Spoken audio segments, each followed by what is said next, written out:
Madam, we are live now. Shall we start? Yes, yes. So, good evening, doctors and all the participants. I, Dr. Suman, on behalf of Shield Healthcare, welcome you all in today's session with Adolescent Health Committee Foxy and No to Violence Against Women Committee Foxy webinar. So, let me introduce today's chairpersons of the program, Dr. Supriya Jaswal ma'am and Dr. Kiranmay Devineni ma'am. Although we all know very well both of the chairpersons, but it may form a responsibility to introduce in brief for both. So in Dr. Supriya Jaswal Madam is the Vice President, Patna Obstetrics and Gynecology Society, and she Madam is the Chairperson, Adolescent Health Committee Foxy, and a Joint Secretary, SOBSI, Bihar and Jharkhand chapter. Apart from that, Madam is executive member of many societies and received many awards for credit. And next, Dr. Kiranmay Devineni ma'am. Madam is a professor, OBG, GMC, Vanapatti, Kaloji University of Health Science, Telangana. Madam is the chairperson of Foxy No to Violence Against Women Committee and a core member of Foxy Youth Cell and core member of Coordinator TOT. Thank you, Dr. Suman. That would be enough. So, with this short introduction, I request Dr. Supriya ma'am to take over the session for further proceedings. Thank you very much. Thank you, Mr. Suman. Sir is there. Dr. Kiran, can you see sir here? Yeah. I'm here. Yes. Yes, so very good evening and warm greetings to everyone present here today. Respected dignitaries, this is the second episode of our webinar series jointly organized by Foxy Adolescent Health Committee and No to Violence Against Women Committee under the able guidance of Dr. Rishikesh Pai Sir, President Foxy, and Dr. Madhuri Patel, Madam Secretary General Foxy. Also, we have the kind guidance of our Vice Presidents, Dr. Alka Pandey and Dr. Sampath Kumari, Madam. So, welcome everyone. And with this, Mr. Suman, can I have the lighting of the lamp? Let us take the blessings of the Almighty before we start any program. Kurutvam kalyanam arogyam dhanasampada shubham kurutvam kalyanam arogyam dhanasampada shatru buddhi vinashaya deepajyotirnamostute deepajyotirnamostute shubham kurutvam kalyanam arogyam dhanasampada Shubham kurutvam kalyanam arogyam.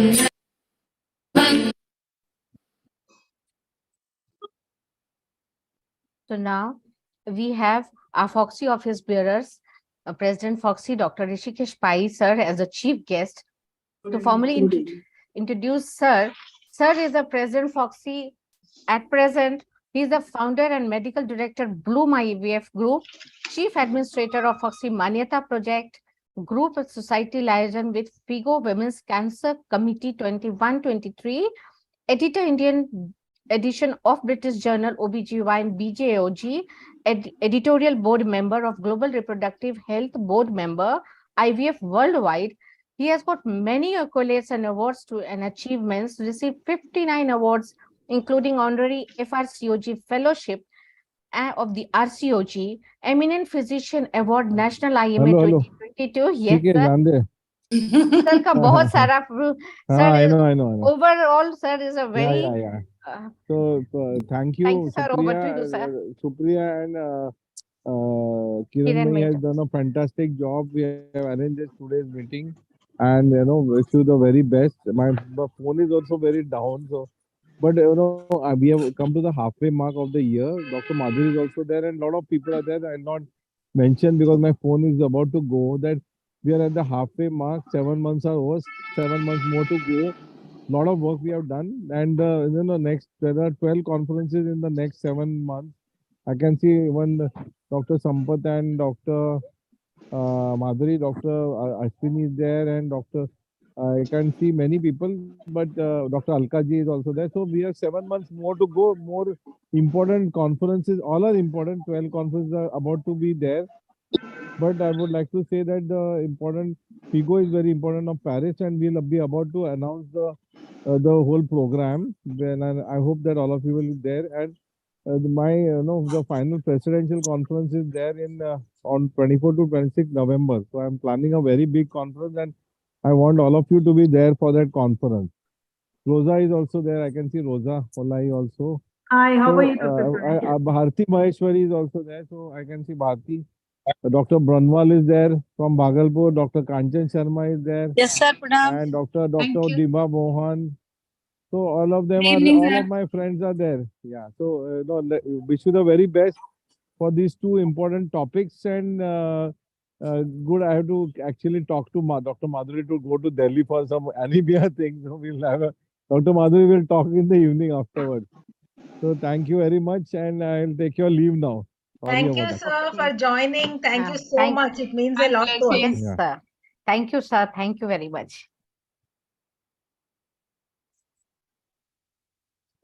So So, let me now have our Secretary General, Madam Madhuri Patel, ma'am.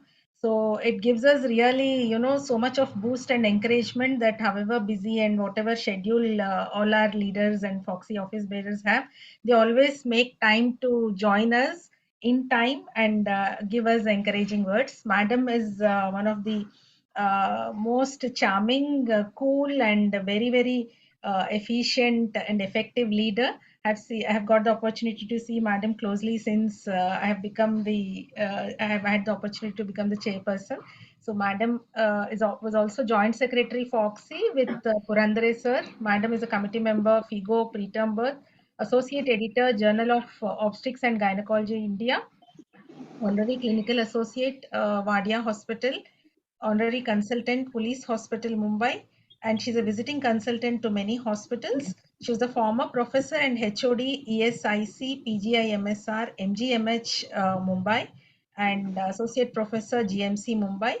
Madam was awarded the prestigious Mrs. Shailaja and Mr. Narayan Pandit Award for the year 1920. And Madam has given many guest lectures, Thank keynotes, and you. Thank you, auditions, and a Kiran. lot of publications. Thank you so much, ma'am, for joining us today, as you always do. We are awaiting your words of blessing and wisdom. Kiran, thank you very much for your warm and generous words. I must say that Kiran is and Supriya both are very, very sincere worker and our committee chairs. So respected our president, Dr. Rishikesh Pai, most dynamic and visionary. Then our vice president, Dr. Alka Pandey and Dr. Sampat Kumari, very dear friends to me. And of course, special guest, Dr. Ashwini Bhalerao, where we have worked together in Mumbai OBGY Society and as well as Journal. Then our convener, I already said, who are our chairperson, Kiran and Supriya. Then we have our other speakers and chairperson, Dr. Rosa, dear friend of mine, Dr. Chandan, Dr. Deeba, Dr. Bharti, Dr. Manpreet Kaur, Dr. Shailaja, Dr. Kavita Barna, then our Master of Ceremony, Dr. Sabha Asad, then our other speakers and chairperson, Dr. Savita, Dr. Smita, Dr. Poonam, Dr. Rajalakshmi, Dr. Kavita Sharma, and Dr. Santavana. These are all our dear friends and the delegates who have joined for this webinar. Very good evening to all of you. At the outset, I would like to thank Dr. Rishikesh, VPs and Chairperson for inviting me as guest of honor. As a Secretary General, it is my duty to talk about Foxy. Foxy is one of the largest OBGY organization in the world with 266 member bodies and about 39,500 plus committed members to women's health. Foxy mission is to support and protect our OBGY practitioner in India. Then Foxy believes in dissemination of education, research, and knowledge. Then serves Foxy advocates to serve the cause of women's sexual and reproductive health and right. And our primary aim is reduction in maternal mortality rate. Let me tell you, today's adolescent health, when we are talking, we are very much concerned today's topic about a teenage pregnancy, and we have seen, and we are seeing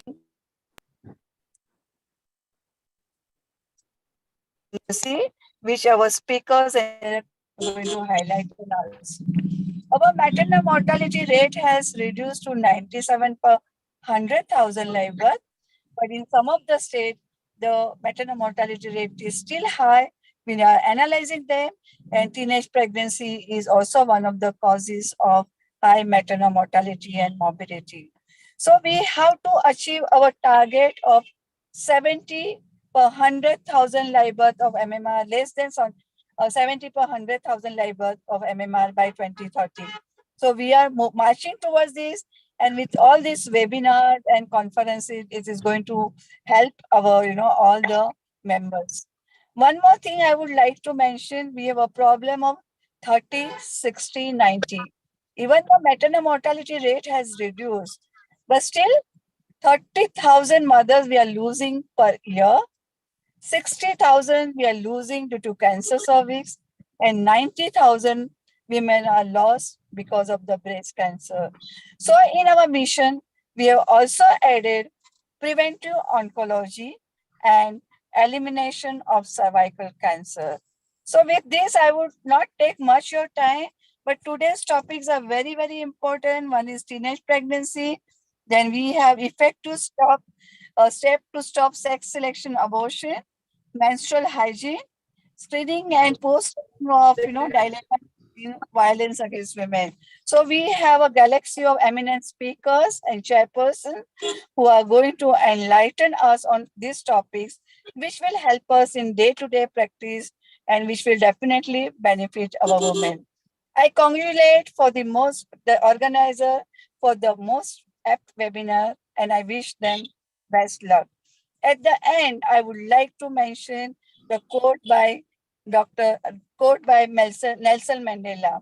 Education is the best weapon when used can change the world. So dear friends, use this education to update our knowledge, and we can change the life of our women. Thank you once again for giving me this opportunity. Thank you, madam. Thank you very much. Thank you so much, Thank ma'am. you for joining. So while traveling also, thank you so much, ma'am. And for those valuable things and messages you have shared. Thank you so much, Madhuri, ma'am. Kiran, I want to mention one thing. That since there are many people are joined, that the elections are coming up, we are in the process of nomination, right? So since there are so many people have joined, we are. You are muted, madam. You are muted, madam. Sorry. Kiran, yeah, can you hear me now? Yes, ma'am. Supriya, yes. I just would like to highlight it. Madam. Can you hear me? Yes, madam. I want to give important message that the elections, Fogsi election are coming up and nominations are open. So I want all the president secretaries who are here to send a nomination for our candidate, and who have sent, please, ignore that message. But, I want all of you to send the president secretary to send the nomination. Secondly, I want all the delegates to update their data. We have two-tier system. One is the candidate, member can update himself or herself by, clicking on member.foxy.org, and you can, see your mobile number and the email ID, and if it is not proper, you can change it. Because why I'm saying this? Because the election link will go either on mobile number or on the email ID. So if both are wrong, then we cannot do anything, because we cannot change our system, because we log the system before the election. So we cannot change at the time of election. So this is one tier system. The other second tier is that if you can't do yourself, you please send a message to Foxy office by email, and we'll update your data. So this is the important message I wanted to give, that please, all of you, update your data on this one portal, that is yourself. If you can't do it, send on the Fogsi office, will do the needful. So thank you very much once again. Thank you. Thank, Thank you. you, madam. Thank Thank you you. so much. Thank you so much. Yeah. Over to you, Supriya, to introduce Alka madam. Yeah. So we have as guest of honor Dr. Alka Pandey Madam, who is at present the Vice President of Foxy East Zone. Madam she has got many accolades to her credit. She was Associate Professor, Department of OBGY, Patna Medical College here, and Member Governing Council, ICOG 21-22, Chairperson Practical Obstetric Committee, Foxy, since 15 to 17, when she won the Best Committee Award from Foxy, and National Corresponding Editor Jogi 2017, 2020, and 2021 and 23. She was President Patna OBGY Society in the year 2012 to 14, Joint Organizing Secretary of 57th AICOG 2014, and Organizing Chairperson of 24th Boxcon 2014. So, and she's a very active and very vibrant member, and we learn a lot from Alkadi. So over to you, Alkadi, for blessing this webinar. Thank you so much, Supriya and Kiran. And good evening, everyone. Respected President Sir, Dr. Pai Sir, my dear Secretary General, Dr. Madhuri Patel, Sampat, Rosa Madam, Kiran, Supriya, Kiran,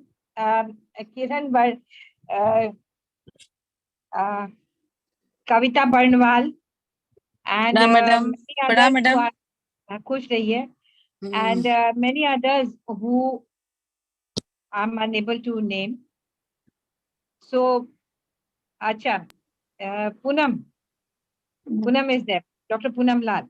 So, Kiran and Supriya both are very, very hardworking members and very hardworking chairpersons, doing a lot of work.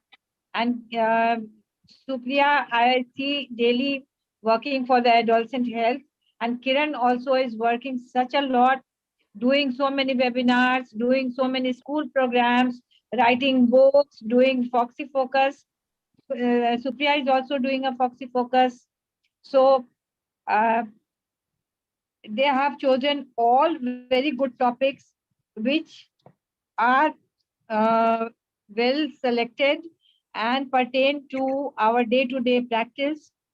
And I wish this webinar a huge success. I wish Kiran and Supriya to go reach more and more and more heights in life. Thank you, Thank you ma'am. so much, madam. Thank you so much, ma'am. So much. Thank you. And over to you, Kiran, ma'am. Yeah, now is the time to introduce our very dear VP madams, both Alka madam and Sampat madam. Whenever me and Supriya do, both have to be there. Yes. Both have to be there because there are respective VPs, and also because of the close connection they have to the our committees, adolescent health and no to violence against women. Sampat madam is so well known, and madam is vice president. Kiran, we will proceed, no problem. Ma'am, please let me do at least because there are many delegates who join. Madam is professor and HOD. She's so energetic. I mean, she must have already done so many whirlwind tours of our country, all zones, all places. One of the most friendliest persons. Madam is National Corresponding Editor Jogi, Founder Secretary of Tamil Nadu TNFOG, which is a very dynamic organization I have seen. Madam is retired director of Institute of OBG, MMC Chennai. She was chairperson of Foxy Adolescent Health Committee, and we all know how much Madam has worked for the committee. First ICOG Distinguished GC Member Award. This also, Madam, any award, any this thing, Madam will be one of the first to receive. Chairperson Women's Wing IMA Chennai South, and IMA National President's Award and IMA TNSP Award 2021. Sampat Madam, please say something to us. Good evening, Dr. Kiran Mai. It is really, as you told, Dr. Supriya and Dr. Kiran Mai combined together doing a lot of work for adolescents. So the respected President Dr. Rishikesh Pai sir and the VP Dr. Alka Pandey and the special guest Dr. Ashwini ma'am has joined, and our Rosa madam has also joined, a senior, and all the people that are Kanchan Sharma and Kavita, Poonam. So all of you has joined for a wonderful cause. The topics today is teenage pregnancy, menstrual hygiene, and other topics, all important day-to-day topics, which is very, very important for adolescent health. So I think Supriya and Kiran may combine together will change all adolescents. And I think before you, both of you finish, all schools in India should be covered for the counseling and the violent against women and everything. And our Secretary General, I forgot the first and Women Secretary General, Dr. Madhuri ma'am. Without her support, no work can be done. Whatever work we are doing, immediately she will tell, yes, you do it. So we have a good president and the secretary general and wonderful committee chairs and vice president and members. As madam told, this is a period of election time. So I also request everyone to nominate and vote. That is our right. We should do from all places. And I wish all the best and success for the webinar. Supriya and Kiranmai, continue doing the work. All the best. Thank you. Thank you, ma'am. Thank you for involving. Thank you. Thank Alka you, ma'am. madam. Thank you so much, madam. So can Over I to you, have the... Supriya. Yeah, Ashwini madam.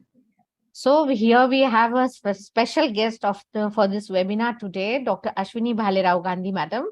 She is consultant gynecologist, PD Hinduja Hospital, Mumbai, Vice President of Federation of that Fogsi in 2013, President Mumbai Obstetric and Gynecological Society in 2012 and 13, President Mumbai Menopause Society, Chairperson of Adolescent Health Committee of Fogsi in 2004 to 8, Associate Professor TN Medical College and Nair Hospital, Secretary, the Journal of Obstetric and Gynecological of India, 2018 to 20. Madam is consultant gynecologist, Malwa Clinic, first in India, PD Hinduja Hospital, Mumbai, and she has worked hard for the adolescents and also on sexual health. So, madam, over to you to bless the webinar. We are very happy that you have come. Thank you, Dr. Supriya and Dr. Kiran, for inviting me. That I still remember my days when I was the chairperson of the Adolescent Health Committee, and we used to go to schools and colleges to conduct sex education programs. And then we also had with WHO and Family Planning Association of India different workshops to create trainers in adolescent-friendly health services. And we have really come a long way. Other chairpersons like Dr. Rosa, Dr. Sampath Kumari, Dr. Jayam, they have carried forward the baton, and I'm so happy that now Dr. Supriya is now chairperson of the Adolescent Health Committee. And 28th is Menstrual Hygiene Day. So I think this seminar is well placed so that we can create awareness among our gynecologists regarding various topics which are related to the adolescent girls and young women. I think I should not take much of the time. I am also eager to hear to the experts and what they have to say about teenage pregnancy and other issues, and especially, yes, violence against girls and women, which is a burning topic not only in India, but all over the world. I again would like to thank Supriya and Dr. Kiran for inviting me. Thank you so much. Thank you for joining, ma'am. It really means a lot to us. Thank you, ma'am. So now is the time to invite our very young and dynamic Master of Ceremony, Dr. Sabha. Dr. Sabha Asad is past president of Moradabad OB-GYN Society. She's a member of Fogsi and UPCOG, and she's the recipient of MS Signature Award with publications in national and international journals. And Sabha, along with the Moradabad OB-GYN Society, is very active, and whatever program Fogsi does or launches, and our committee programs, No to Violence Against Women also, they're very keenly and very effectively do a lot of programs. Dr. Sab, and let me thank all our dignitaries, right from Rishikesh Pai sir. I know how difficult it is for him to connect, but he always connects with us to talk to us, and Dr. Madhuri madam, Dr. Alka madam, Dr. Sampath madam, and then Dr. Ashwini Madam, our special guest today, to all the, I can say, senior most members who have been committee chairs, vice presidents, and most senior Foxy members who have joined us today. Rosa ma'am, thank you, and so many others. I'll not take much time. Over to you, Dr. Kiran, Ha. Dr. Kiran, from on behalf of both of us, we also take a note of Dr. Nibha Mohan, Dr. Kanchan, Dr. Poonam Lal, and all the others who have joined. Dr. Shailaja, Dr. Bharti, Shailaja, there, yeah. and Dr. Thank you Chandan, so Dr. much. Rajalakshmi, Chandan. Dr. Manpreet, and Dr. Santwana. So many do so much work. I cannot say. I mean, we cannot. They do a lot of work, and we are In very spite happy. of busy schedule, Dr. Rosa ma'am, you are also there and you have joined promptly in time. Thank you so much. Now over to Dr. Sabha.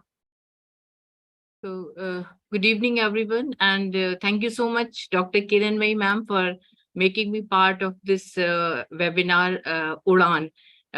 It's a very catchy name, Udan. So the purpose of this webinar is that it's our duty to join our hands together and take a step towards adolescent health and no to violence against women. So without wasting much of time, it's time to start our first session. And the topic of the session is the burden of teenage pregnancy. Indeed, a very important topic, which is going to be covered by none other than our speaker, Dr. Sampath Kumari ma'am. And first of all, I would like to invite the chairpersons who are going to chair this session. Our first chairperson is Dr. Rosa. Rosa ma'am is at present Director, Ulayai Hospital and Research Center. She has been Board of Membership Committee, Family Planning Association of India in 2021-23, Chairperson SBC Madhya Pradesh, Representative Board of Trustee HUQUQ South Asia 2021-23. She was the Vice President Foxy in 2014 and Chairperson Adolescent Health Committee Foxy 2012. She's so many awards and publications are there. I think we can just, come back. Talk is more important. So you are welcome, ma'am. Now the second chairperson is Dr. Chandan Kachru. She is a senior consultant, Cloud9 Hospital, Sector 47, Gurgaon, North Zone Coordinator, Adolescent Health Committee, Secretary, Gurgaon Menopause Society, and she's a national master trainer of various Foxy and IAP programs, written research papers in chapters on adolescent health. So you are welcome, ma'am. Dr. Chandan, ma'am. Our third chairperson is Dr. Nibha Mohan. She's a consultant, Renu Maternity Center, Patna, Treasurer, Patna Ops Gynae Society, Clinical Secretary, POX in 2019 and 20, Secretary, Patna Menopause Society, Executive Council Member of IFS Bihar Chapter, Member Foxy Safe Motherhood Committee, as well as Medical Disorder Committee, Foxy, and presented paper in state and national conferences. Thank you so much. Special interest in safe motherhood, USG and high-risk pregnancy. So a very warm welcome to all the chairpersons. Now stage is yours, and I request Dr. Rosa ma'am to introduce our speaker, Dr. Sampath Kumari ma'am. With pleasure. Thank you, Sabha, for the lovely introduction. And of course, it's really wonderful to see Supriya and dear Kiranmai together. They look very young now as adolescents themselves, coming up with such beautiful programs which I've been part of. And of course, I can see Dr. Madhuri Patil, a good friend of mine who's doing excellent work, and she's present in almost all the CMEs here. And I see friends from Bihar. That's a lovely state where I took over as a vice president. So how can I forget you, friends? Lovely to see all of you. I won't be able to name all of you here, but my very good friend, Dr. Sampath Kumari, excellent worker in adolescent committee. I think Dr. Ashwini Rao will definitely, agree to that. What I say is one of the good work that she has been doing over the years. And I know what is so good about Sampath is she continues doing her good work. Adolescent is in her blood, I must say. And beautiful daughter, Anjana, is also come very good as a young gynecologist in Foxy. We all know her as a beautiful, dynamic chairperson of the adolescent committee, but also now she's taking over as a vice president of Foxy.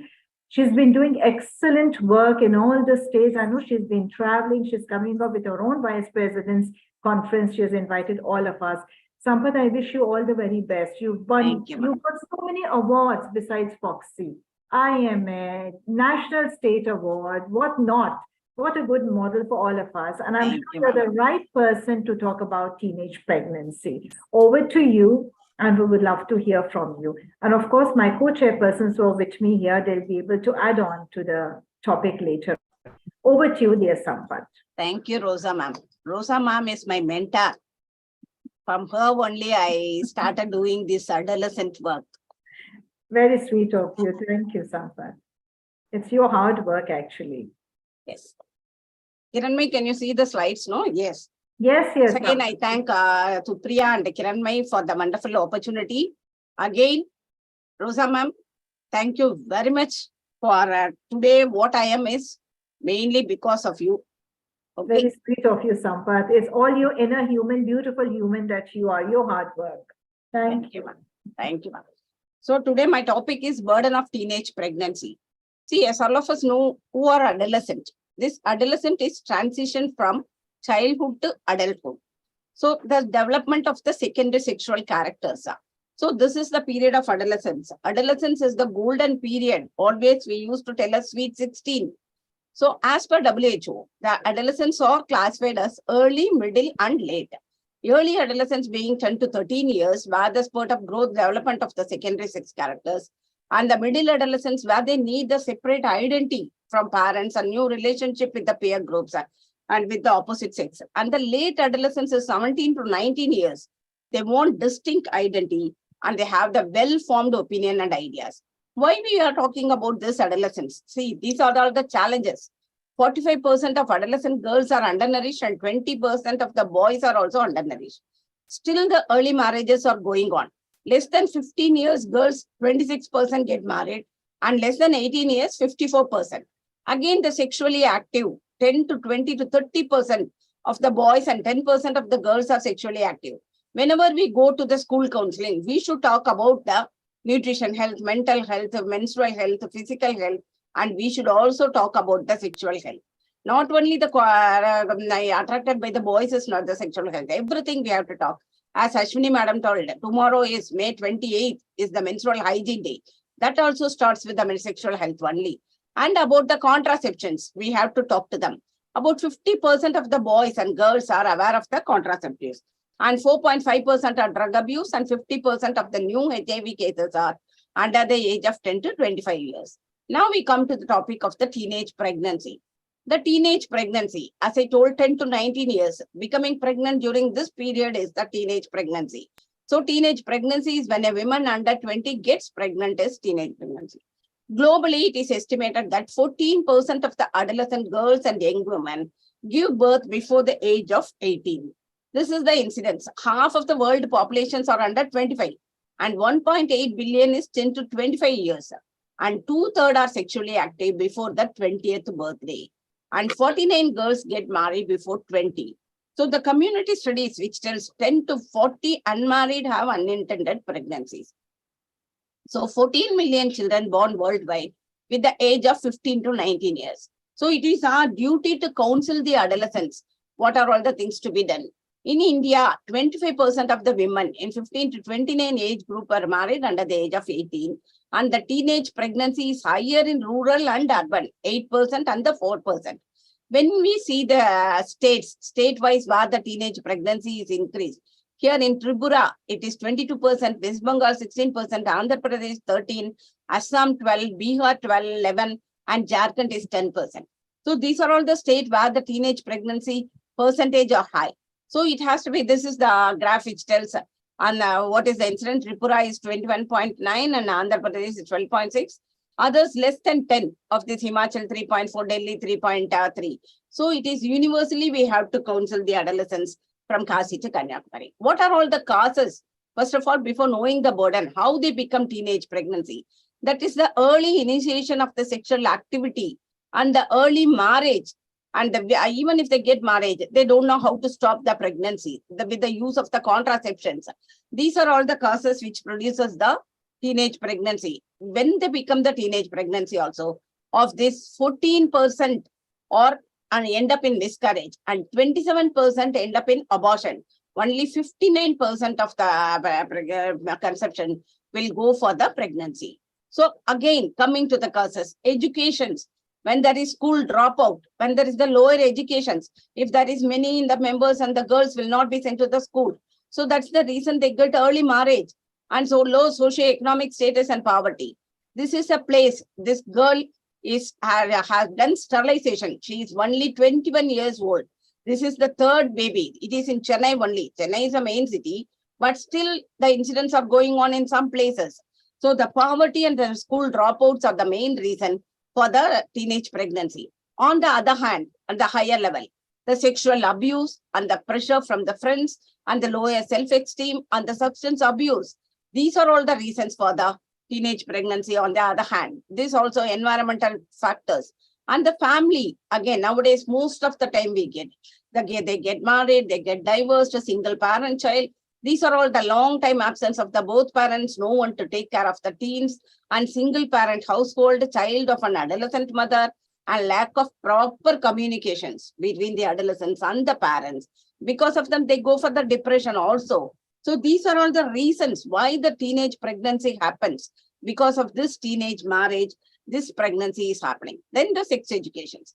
Even if they get married, how to prevent the pregnancy, most of the time, they don't know what are all the family planning methods available. And even if they want to implement, this teenage girl would have got married to a person of 31 years and 32 years who knows everything. She may not be knowing everything and she cannot avoid the coitus. So this is also a reason. Sex education. So nowadays we have the comprehensive health sex education. That is very important. So the behavioral problems, that is the school dropout and others, environmental problems from the peer pressure friends, and the personal character factors. So these are all, and which were not knowledge about the safe sex, what is safe sex, how to use the contraception. So these are all the causes for the teenage pregnancy. So as per WHO, some women get pregnant because they are unable to refuse unwanted sex or to resist forced or the compelled sex. And others do because they don't know how to avoid a pregnancy, because they don't know about the contraception. The adolescents, they don't know whom to ask about the contraceptions. We cannot tell the adolescents don't use contraception.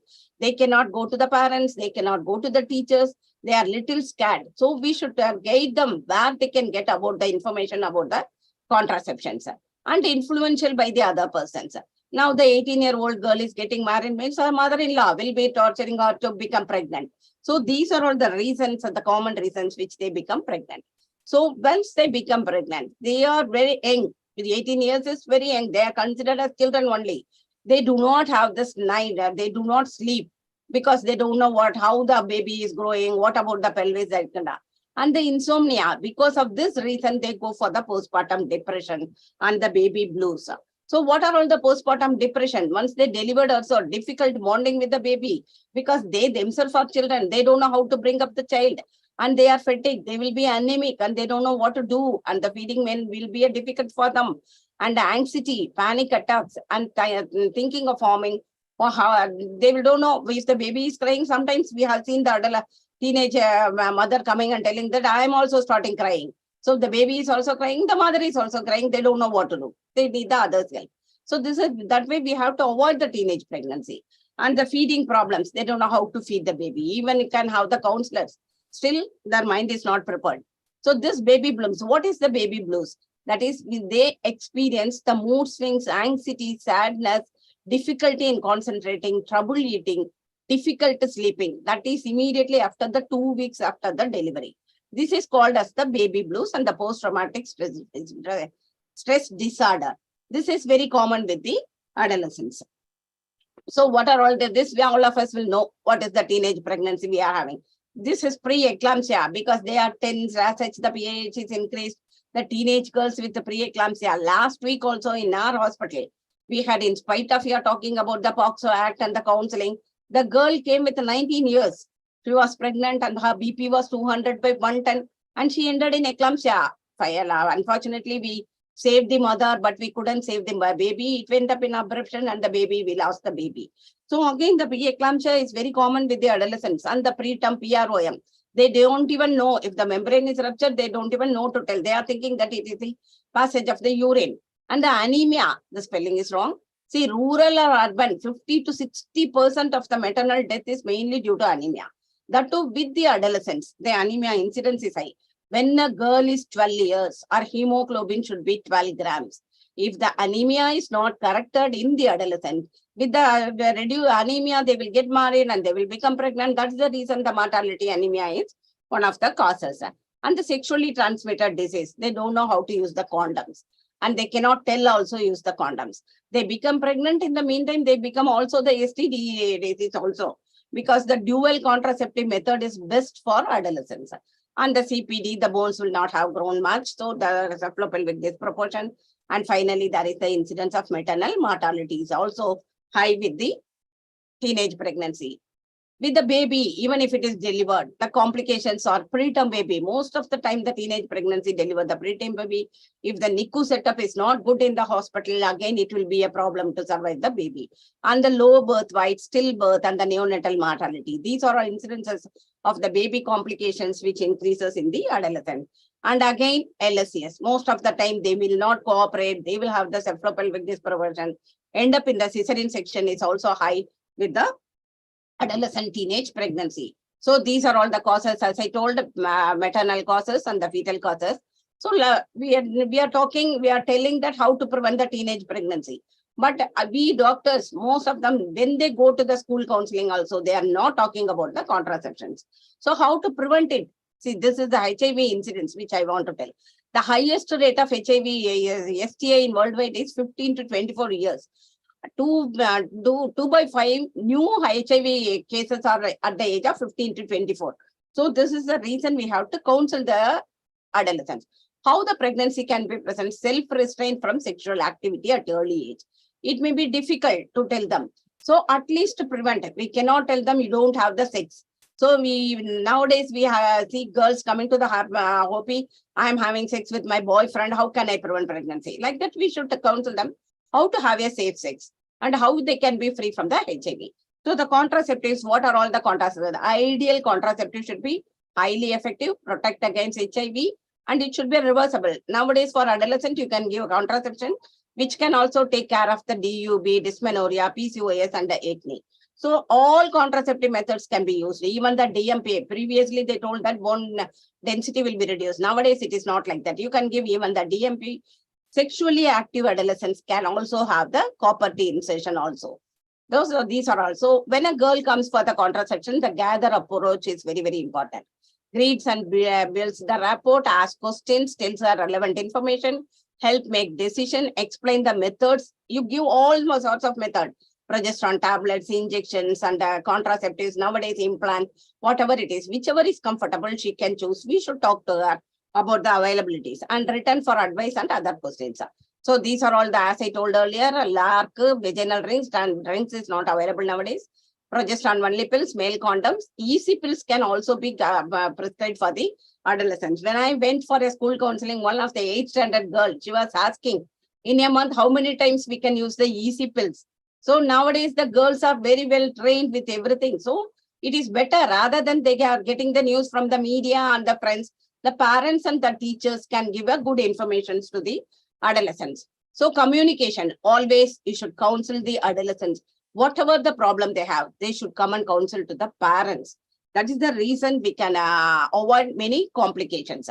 See, if the parents, they should take an opportunity and they should talk to them openly. See, okay, sir, this is one of the parents talking, how he is talking to prevent the pregnancy. You can get pregnant if you know. So if you know, talk to them with anatomical words. Be direct. That is the reason that we can prevent the pregnancy. And again, the prevent sex education. Nowadays, where the contraceptives are available, where is the adolescent clinic or there? What are all the methods available? That can be told. This can be told by the school teachers and the parents, health workers, mass media, and the celebrities. Nowadays, even the celebrities, if they are talking, means they will be more attracted. So the counseling is the only way we should give. The clinic should be flexible scheduling, convenient times. Privacy is very, very important. We cannot have Saturday only is the adolescent clinic. So whenever they are comfortable, they should come to our clinic, and they need privacy and confidence with the doctors. The conclusion is how we can prevent the teenage pregnancy rather than going for the teenage pregnancy. Educational programs for children and adolescents and programs to improve the access to the contraception. Where it is available, they should know. And programs towards educating parents and the family members. Even the parents has to be trained. When you go for a school training and all, teachers, parents, students, the three trained together, it will be very, very useful. Multi-component programs, youth development programs. And the complications of adolescent pregnancy should be explained, and routine antepartum, intrapartum, postpartum care to be given to the teenage pregnancy. So if you don't talk in the clear words, this will be the situation.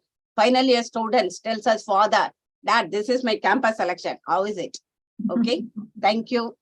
Once again, Supriya, Kiranmai and the team giving me an opportunity. Rosa Madam, thank you so much. Lovely, Sampath. Always, Chandan, before you and Nidhi speak about it, I must really congratulate you, Sampath, in putting everything so directly.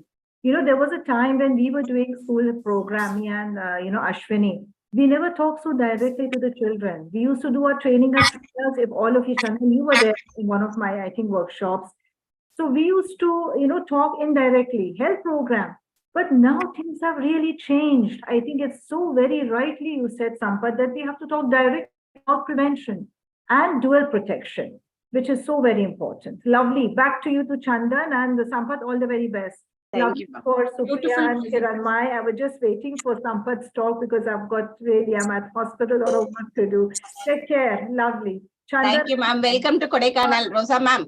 Yes.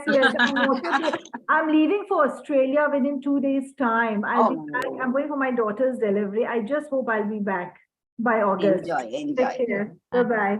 Thank you, Bye, ma'am, ma'am. for Thank joining. you. For taking time. Beautiful presentation, Dr. Sampath, as usual. Wonderful, covering every aspect. The only thing which I want to tell is that the POXO law has, it's a gray area there. So, however, we deny that that the adolescent pregnancies are not there, but they are there, and 20% of the pregnancies are still, less than 18 years girls get married. Let us accept the fact, and we are not able to, give them proper contraception. But at least we can aware during our school programs and everything, we should be very, like Dr. Rosa told, that we should be very open about speaking about contraception with these people, but because we are not able to write down any contraception because of the POXO law. So Fogsi as an organization has to, give us some power to do that and remove this this dragon, I can say, for not, giving proper prescription for the contraception to these who really need it. There lies the problem with us. So thank you so much for a wonderful presentation, Dr. Thank you, Chandan. Thank you. Thank you, Dr. Kiranmai and Dr. Supriya and these two young ladies for the beautiful opportunity at this stage. And congratulations, Dr. Sampath, for your beautiful presentation. Rightly said that adolescent health is in your blood. So words come from your heart. So beautifully you have managed this topic, adolescent child health problem. And everything you have covered so beautifully and in depth, causes, what are the problems, what are the solutions. And rightly we say that young adolescent is the future of our healthy society and nation. So we must take care of everything, whatever we can do for the good health of the adolescent, and whatever we can do to prevent the early pregnancy.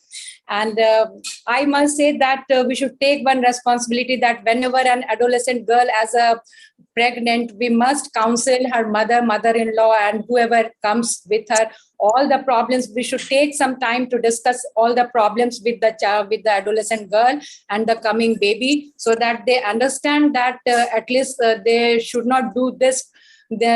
If they can avoid, they should avoid, at least in their family, in their social group, in their friends, they should avoid teenage pregnancy, so that we can avoid so many complications and we can avoid so many social problems, and they can have a very healthy life, and they can make our society so healthy.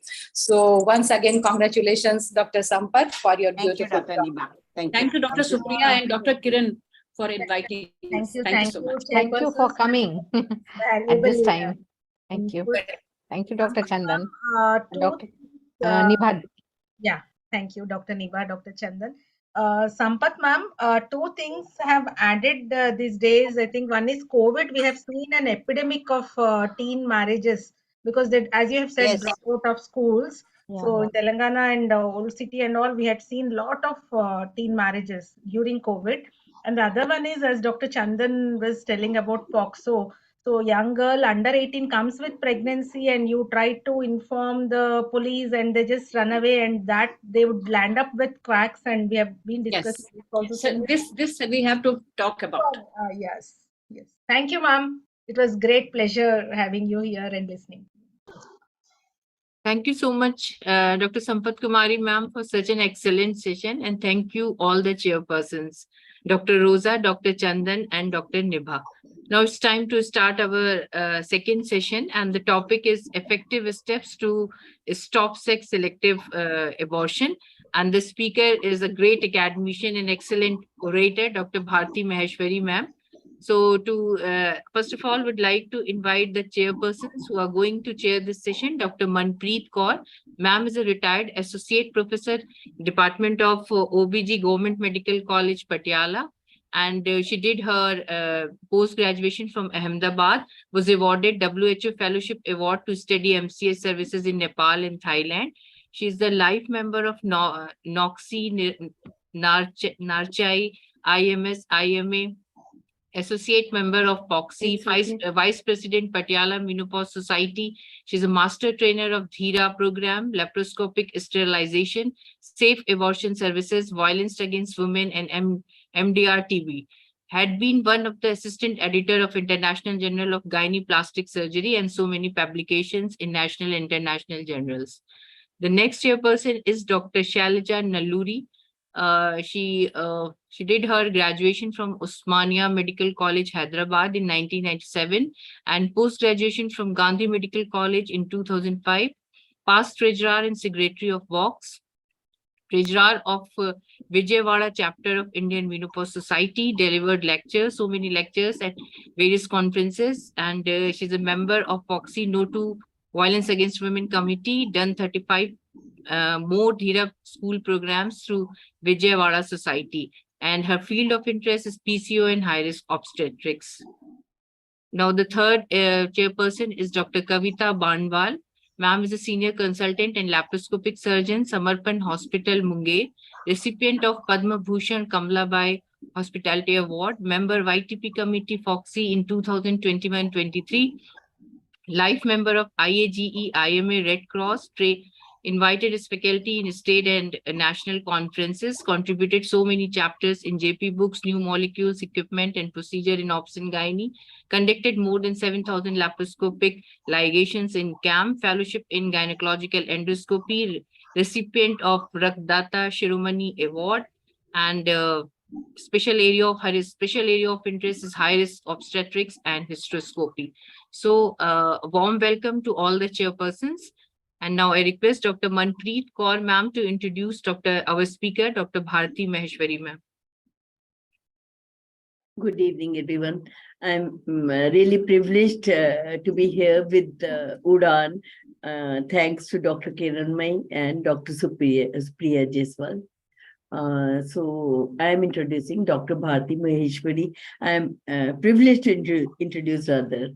She's a professor and head department of Obs and Gynae and IVF in Muzaffarnagar Medical College, chairperson of Foxy MT Committee 2018-20, fellowship in medical education, and governing council member of ICOG, secretary of UPCOG, president Merit OBG, author and editor of many textbooks of the Obs and Gynae, published many papers and review articles in index journals, delivered Kamini Rao oration and other talks in national and international conferences, organized NORSUN and UPCOG conferences as organizing secretary, national coordinator, MTP committee, executive member of endocrinology committee, public awareness committee, and medical education committee. Welcome you, ma'am. Dr. Bharti, please take the charge. We would be happy to learn about an important topic today, the effective ways to reduce the sex-selective abortions. Thank you, madam. Thank you. First of all, thank you very much, organizers, Dr. Kiran and Dr. Supriya, for giving me this opportunity, and congratulations for organizing such a webinar of your committee. And then thank you to chairpersons for kind introductions, and thank you, dear Sabha. Love to see you. And I remember still when you were president and I came to Muradabad. So it's a very nice to meet all of you from our chairpersons from Patiala, Dr. Manmeet, Dr. Shailja and Dr. Kiran, and Dr. Sampath madam. She has delivered such a wonderful lecture. And after that, now I am giving a very important topic, and it is, I think I am speaking on this topic first time. Effective means to stop sex-selective abortions. So I gone through during my MTP committee tenure to many societies and all over countries, and I have noticed the scenarios related to sex-selected abortions, related to MTP, related to PCPNDT. So I try to gather all information and guidelines of governments and socially what is happening to cover this topic. So in next 12 minutes, I am just going to cover. So thank you very much for giving lots of love during my MTP committee tenure. And as we all know that today we have globally, if we see that 63,000 women die each year as a result of unsafe abortion. And in India, every day 13 women die due to unsafe abortion related causes, and 15.6 million pregnancies are terminated every year in India. How many are related to sex selection? That would be discussed in later slides. So when we are talking about stopping sex selection abortion, so I am talking about the abortions. India is globally being acknowledged for its success in improving its health indicators. However, the sex ratio continues to be an area of concern. Efforts need to be strengthened at the national and state level to reverse this in favor of girl child. And it is indeed reassuring that various stakeholders have already aligned their efforts with the government in this direction. And we will be happy that as per the 5th round of the National Family Health Survey, the sex ratio of population females per 1,000 male for country was estimated as 1020, which was around 920. So our efforts are going in same direction. As Dr. Pai has said that we have to bring badlav, बहुत बदलाव आया है और बहुत सारा बदलाव लाना है. But again, another priority area of intervention for government is to reduce death and disabilities faced by women as a result of unsafe abortion. So on the one hand, we have an issue of gender biased sex selection or gender biased abortion. On the other hand, we have an issue of reducing the morbidity and mortality due to unsafe abortion. Because still unsafe abortion is an 8% cause of maternal death, and we all know for inhibiting all this, India was among one of the few countries in 1971, long back, when they have enabled the MTP Act in 1971 to prevent the unsafe abortion. So, but still we couldn't get it. Reason is there are very important issues that awareness of legality of abortion in India. Though abortion was legalized in country long back, but still a survey says that 90% people don't know about legality of abortion. Another study says that out of abortion in India, around 31% self-medicated pills, and in these pills they have taken pills after 9 weeks, around 18%, 28% cases, and after 12 weeks, 18%. And so that they result excessive bleedings and anemia and shock, so complications due to self-medicated abortion. So challenges related to prevention of unsafe abortion as well as for sex selection abortion, of course, unawareness about the law, misuse of medical methods, missed ectopic, lack of providers, social factors, PCPNDT Act. We will discuss that how PCPNDT Act affecting the sex selection, abortion, documentations and poverty. So in fact, the scenario has been changed for last so many of years because of PCPNDT Act, because of attitude of the government officials. The obstetricians, they are hesitating to give in abortion services. I am showing you this slide. They have a very good important documentation from Indian Government of India, Comprehensive Abortion Care 2018 guidelines, comprehensive and well as guidance ensuring access to safe abortion and addressing gender bias sex selection. So these are the directions for our obstetricians, and according to these guidelines, the Government of India's policy is to make abortion safe and widely available as per the law. Abortion is legal for a number of regions, but of course not for selecting the sex of the fetus. Even today, 8% of maternal mortality is due to unsafe abortion.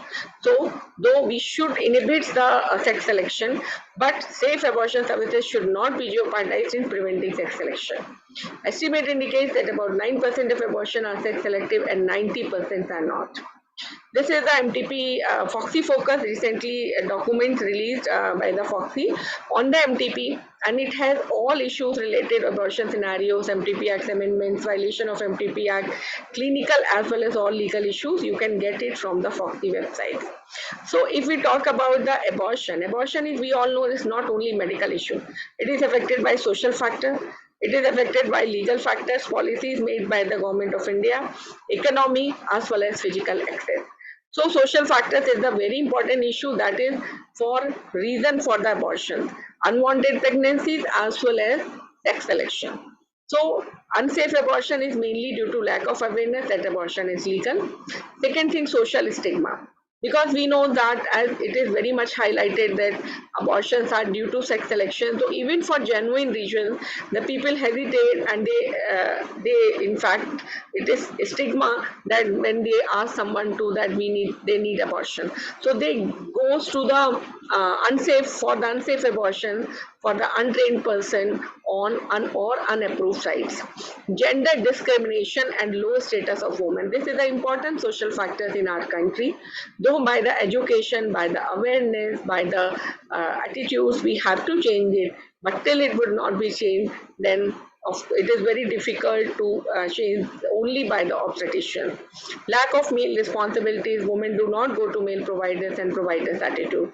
So all these factors, and second thing, that legal aspect of abortion is not disseminated. Few qualified providers for safe abortion, inadequate equipment is supplied, low use of contraceptive. One very important factor that is found, that forcing acceptance of a particular contraceptive method during abortion care. So mainly people goes to the non-approved places. This is the Geneva statements regarding the safe abortion, that one has to respect for women's informed and voluntary decision making, autonomy, confidentiality and privacy, with attention to adolescent and women with special needs. But here one should remember that abortion is not legal right for women. Pregnancy can be terminated only in these indications, that is under the MTP Act. But of course, sex selection is not indication for pregnancy termination under the law. So it should be very clear in the society, though we have certain genuine indication for termination of pregnancy, but not sex selection.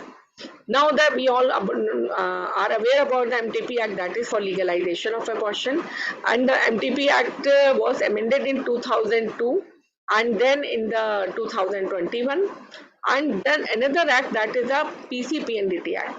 The government enacted the Prenatal Diagnostic Technique Act in 1994 to address sex determination, and this act was amended in 2003 to the broad-based coverage and was renamed Preconception and Prenatal Diagnostic Technique.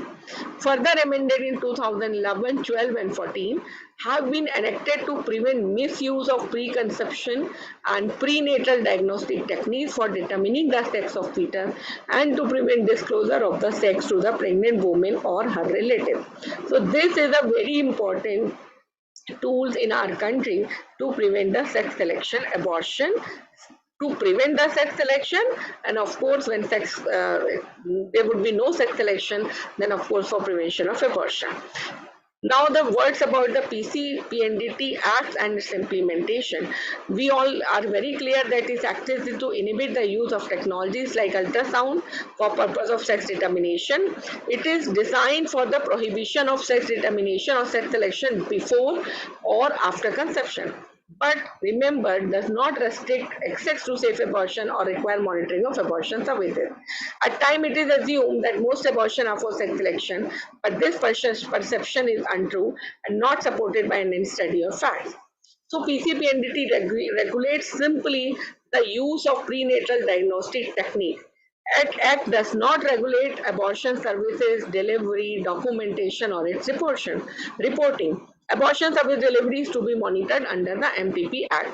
So the Act does not govern inspection of abortion, service delivery. Inspection extend to any machine that is capable of determining the sex before or after conception. This is about the PCPNDT Act.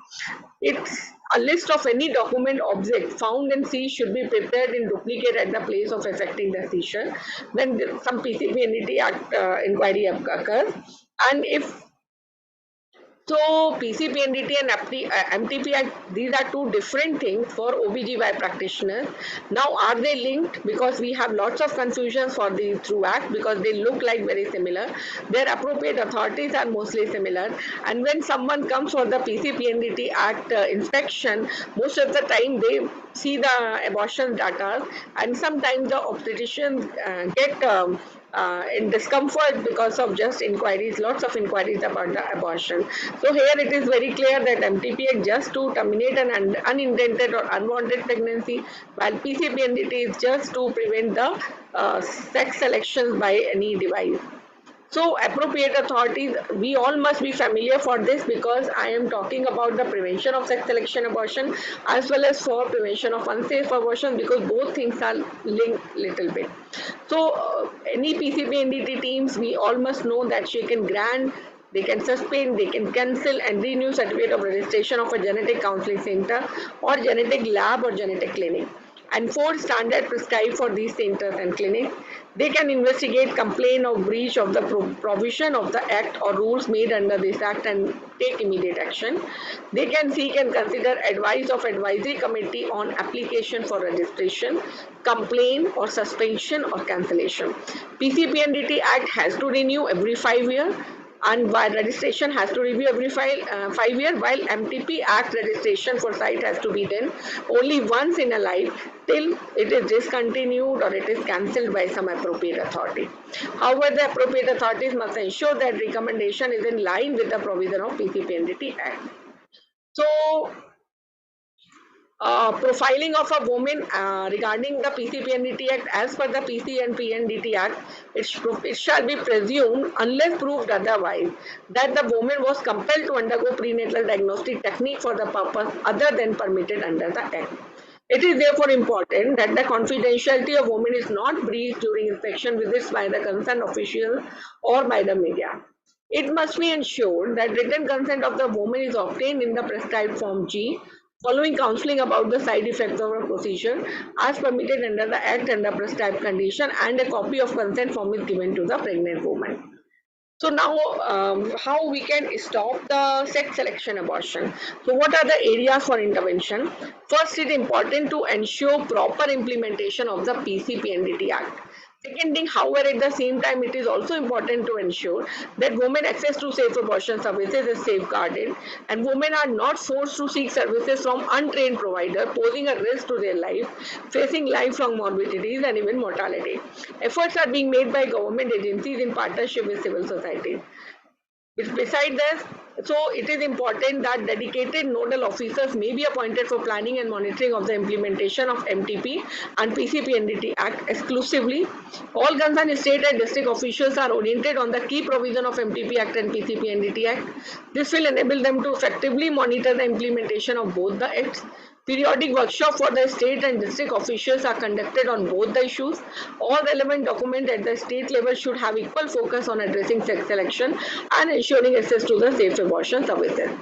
Periodic workshop with concern including media, professional association like OBS-GYN, radiologists, Indian Medical Association should be conducted.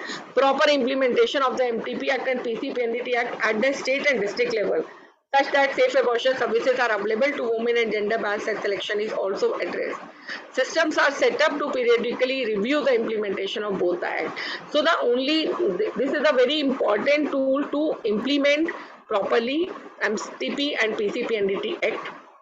Provisions under PCPNDT Act and rules to be observed for compliance. The PCPNDT Act 1994 amended and renamed as the PC and PNDT Act in 2003 was enacted with the following objectives: to provide for provision of sex selection before or after conception, for regulation of prenatal diagnostic techniques for purpose of detecting genetic abnormalities, metabolic disorders, chromosomal abnormalities or certain congenital malformation or sex-linked disorders, for the prevention of their misuse for sex determination.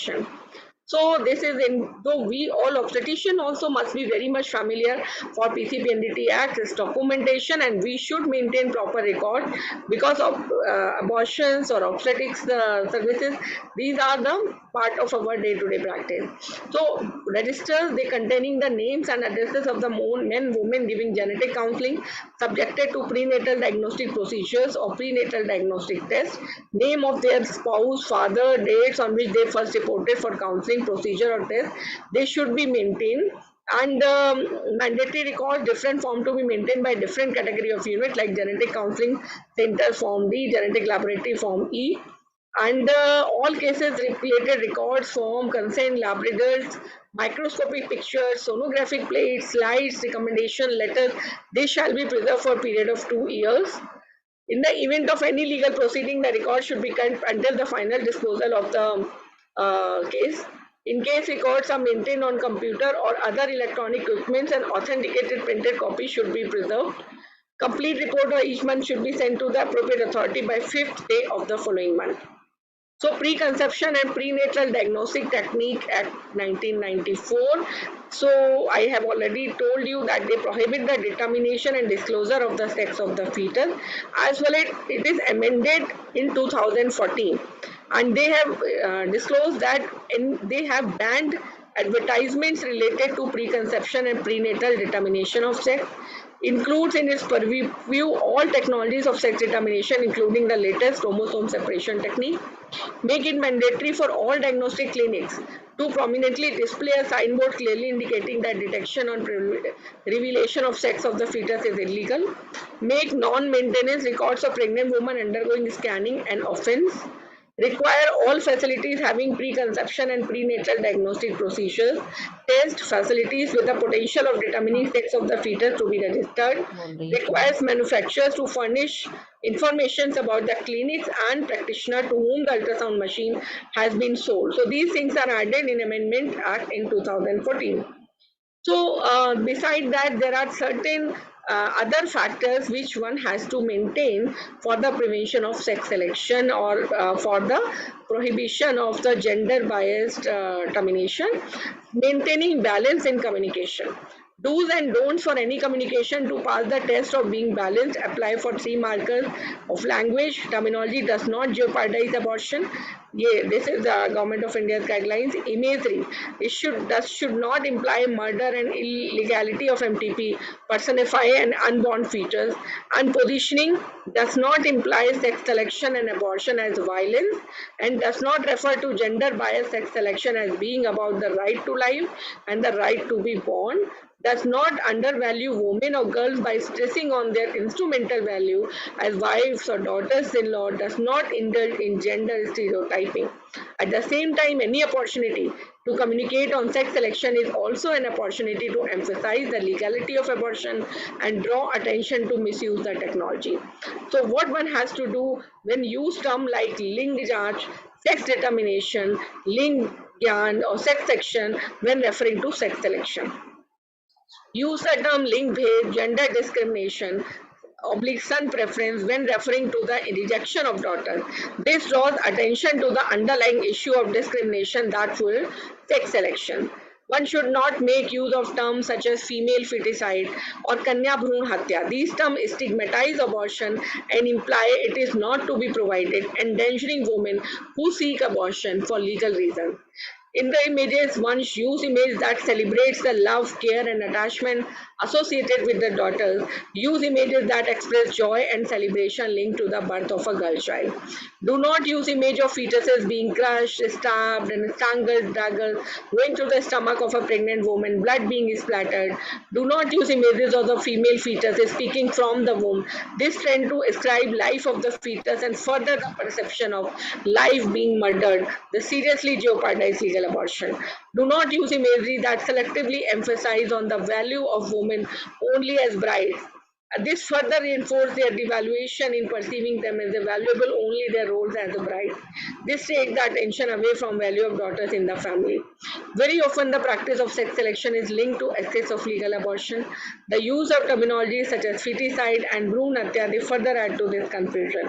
So, sex selection can be prevented by ensuring that technology is only for medical reasons and by effective monitoring to stop unethical and illegal practices both in provision of abortion and use of technology. So this was about the Surakshit Ho Garbhapat Beti Bachao ke saath, means no sex selection abortion and only safe abortion services. And we all know that we are very much concerned with the litigations related to abortion services. So their only answer is counseling, documentation, improving skill, and know about the MTP and PCPNDT Act. So the act of sex selection, you know that the Human Rights Association also says that the act of sex selection constitutes discrimination against women as a community resulting in human rights violation. So it is definitely not to be totally prohibited, should be prohibited in a strong language. And these are the last slides, important recommendations to stop the sex selection abortion. First thing is strongly implement PCPNDT, know and follow the act. Education in the society for the women's for the identification of the women's value and not for the gender discrimination from our society, from our homes, from our colleges, from our working areas, giving women and girls to equal rights, financially independence of the women, empowerment of the women, beti bachao, beti padhao, beti badhao. So all things are not only for saving girl child, but give them good environments and opportunity for growth. Remove concept of I think paraya dhan, that woman is that girls is paraya dhan from very beginning. So that things that should be removed from the society. So then only social, legal, medical factors they together can prohibit sex selection abortion. Thank you very much. And request all of you to please support candidature for my North Zone, as Madam has said that please nominate, vote, every one of us. Yeah. Good evening, everyone. At the outset, I would like to thank Dr. Kiran Mai and Dr. Supriya for giving me this opportunity to chair this wonderful session by Dr. Bharti Maheshwari. Madam came to Vijayawada when she was the chairperson of the MTP committee. She's a very active and dynamic person, and that was an exhaustive lecture with the crux of making sure that we do not compromise the access to legal abortion services when we are trying to stop selective sex abortions. That was an important point.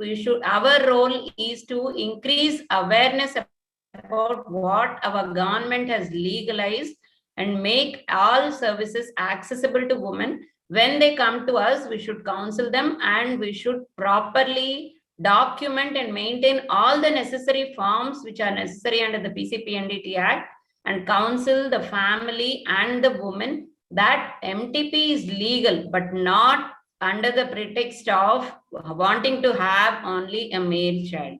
That was a wonderful lecture, Madam. Congratulations and all the best for your election. Thank you. I hand over to Dr. Sabha. Dr. Kavita Banwal is not available. She's there. Yes, Dr. Kavita, we are not able to hear you. Not audible. Unmute yourself, madam. Yeah. Am I audible? Yes, ma'am. Yes, ma'am. Okay, so Bharti madam, I think this is an excellent talk and we all should follow this. We don't do female feticide naturally, so we have to convince the patient that they should not go for these type of things. And this talk was so good and we learned many things, though my network is not very well. I couldn't connect many times, but still I heard, and I think this is informative to all of you, and we all have learned. So thank you much. Thank you so much, and thank you, Kiranmai madam and dear Supriya, for giving me opportunity. So thank you so much. There is very big jam near Patna. I know. So just I have to rush to airports. My flight is within half an hour. Okay. So thank you, Supriya. Okay. Okay. Thank you for joining me.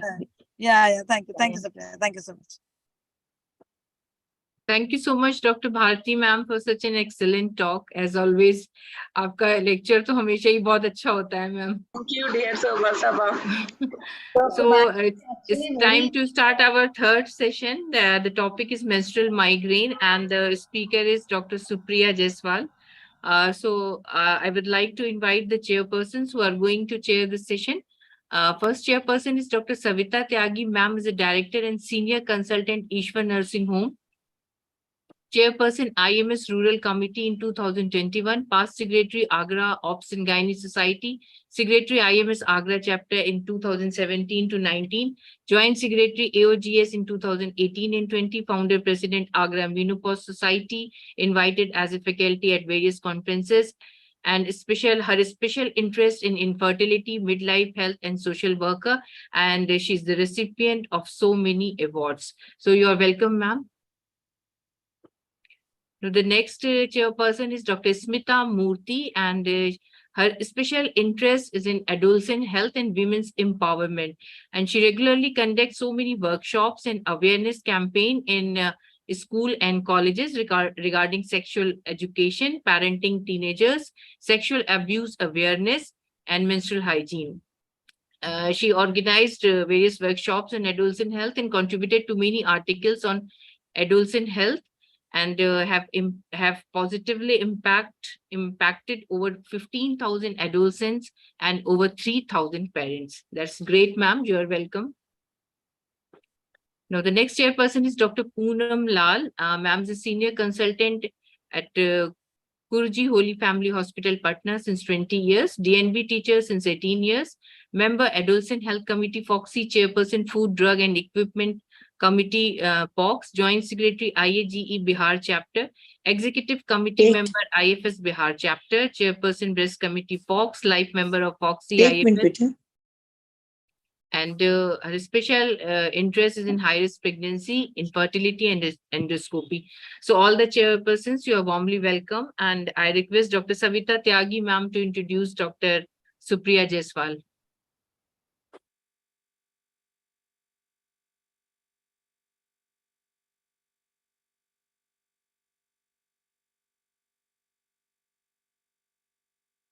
Dr. Savita Tyagi here? No, I think she has sent her apologies. Her network was not good. Dr. Poonam can introduce, and maybe one of you. Hello. Yeah. At the outset, I would like to thank Supriya and Kiran ma'am for giving me this opportunity to chair this session. Dr. Supriya is very dynamic person in Patna OBGYN Society, and she's very good friend of mine. So it's my pleasure to introduce her.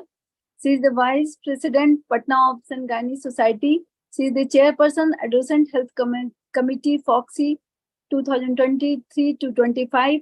She is the Joint Secretary, Fogsi Bihar and Jharkhand Chapter. She is Chief Consultant, SM Hospital, Patna. She is the Executive Member, Central ISOPA, Executive Member, ISAR Bihar Chapter, Executive Member, IAG Patna Chapter.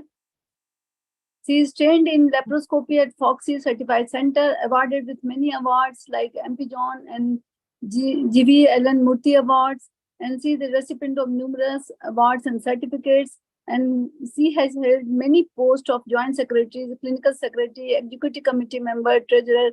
She is really very active and very lovely person. I love her so much. And now, without wasting time, I would request Supriya to start her talk. Thank you so much for your lovely words, Dr. Poonam.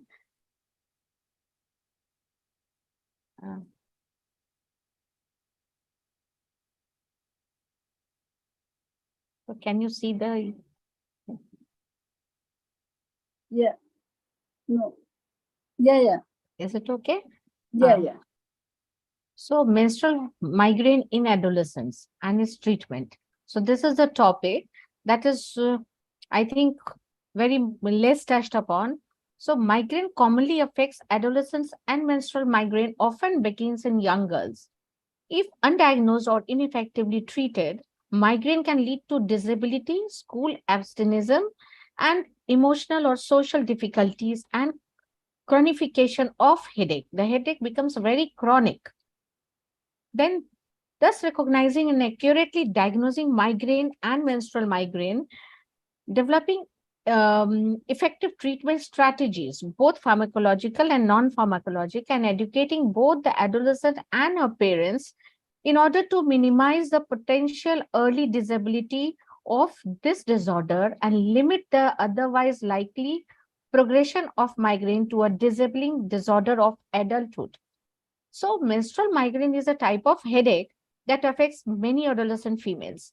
It is characterized by intense throbbing pain that typically occurs before, during, or after a menstrual period. Menstrual migraines are more severe and longer lasting than typical migraines, and they can significantly impact the teenager's quality of life. So, women who experience menstrual migraine may also have other types of migraines at other times during their menstrual cycle. So, causes are the exact causes of menstrual migraine in adolescence are not very clearly understood, but hormonal changes are believed to play a very significant role. During a menstrual cycle, the levels of estrogen and progesterone in a female's body fluctuate. When these hormones level drop suddenly, it can trigger a menstrual migraine. Additionally, changes in serotonin level, a neurotransmitter that regulates mood, can also contribute to menstrual migraines. So, other factors that can trigger menstrual migraine in adolescents include stress, that is very common in adolescents, lack of sleep, changes in weather, and certain foods and beverages. Adolescents who have a family history of migraines are also more likely to develop menstrual migraines. So, how do you diagnose? Diagnosing migraine in adolescent patients is especially challenging because symptoms can vary between individual and at different ages also. Head pain may not be the strongest indication of adolescent migraine. Symptoms like vomiting and abdominal pain may be more severe and more recognizable. A useful way to recognize migraine in teens is to talk to the patients and observe their behavior. In general, migraine attacks in teens tend to have a shorter duration than migraine in adults. Adolescent migraine attacks normally continue for 2 to 72 hours, but can be as short as 1 hour. Teens can often experience bilateral headaches, sensitivity to light and loud sounds, nausea, vomiting, abdominal pain, and vertigo. Other possible symptoms include lightheadedness, difficulty thinking and focusing, and fatigue. So, these symptoms can include headache pain that ranges from dull to a severe throbbing pain, feeling very warm, they might sweat, or cold, they get chills, sensitivity to light, noise, and smell, tender scalp, loss of appetite, dizziness and blurred vision, pale skin color, that is pallor, feeling tired, then nausea and vomiting, stomach upset, abdominal pain, diarrhea or fever. This is rare. Symptoms of menstrual migraines usually occur in the days leading up to a menstrual period and can last for several days also. So we get just a few tips to tackle menstrual migraine.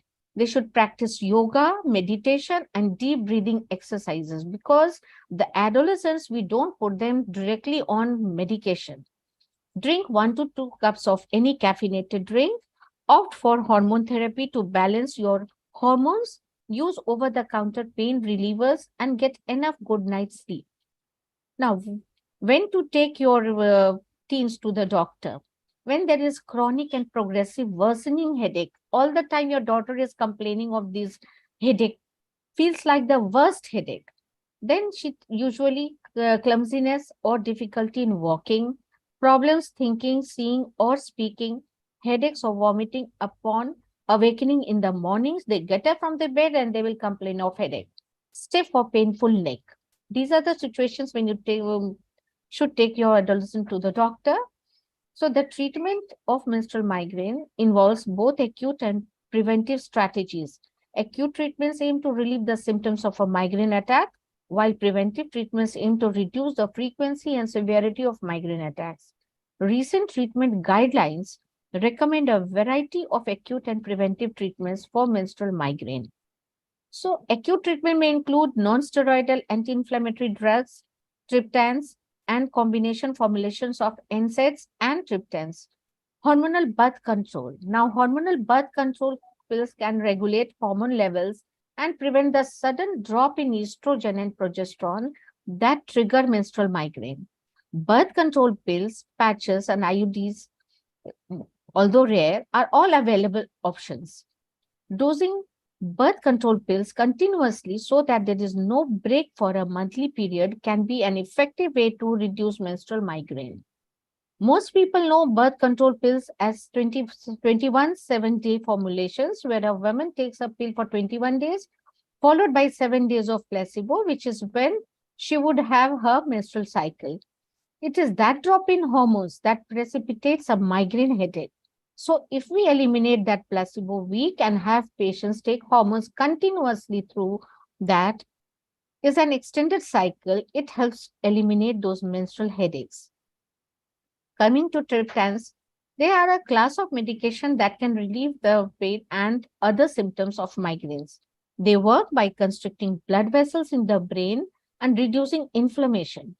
Triptans are available in pill, nasal spray, and injection forms. Multiple studies have looked at triptans dosed twice a day throughout a woman's period. This approach appears to decrease or prevent menstrual migraine.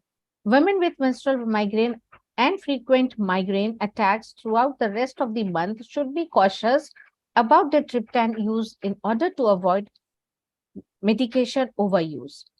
Triptan dosing for mini prevention is generally twice daily for 4 to 5 days in the menstrual window.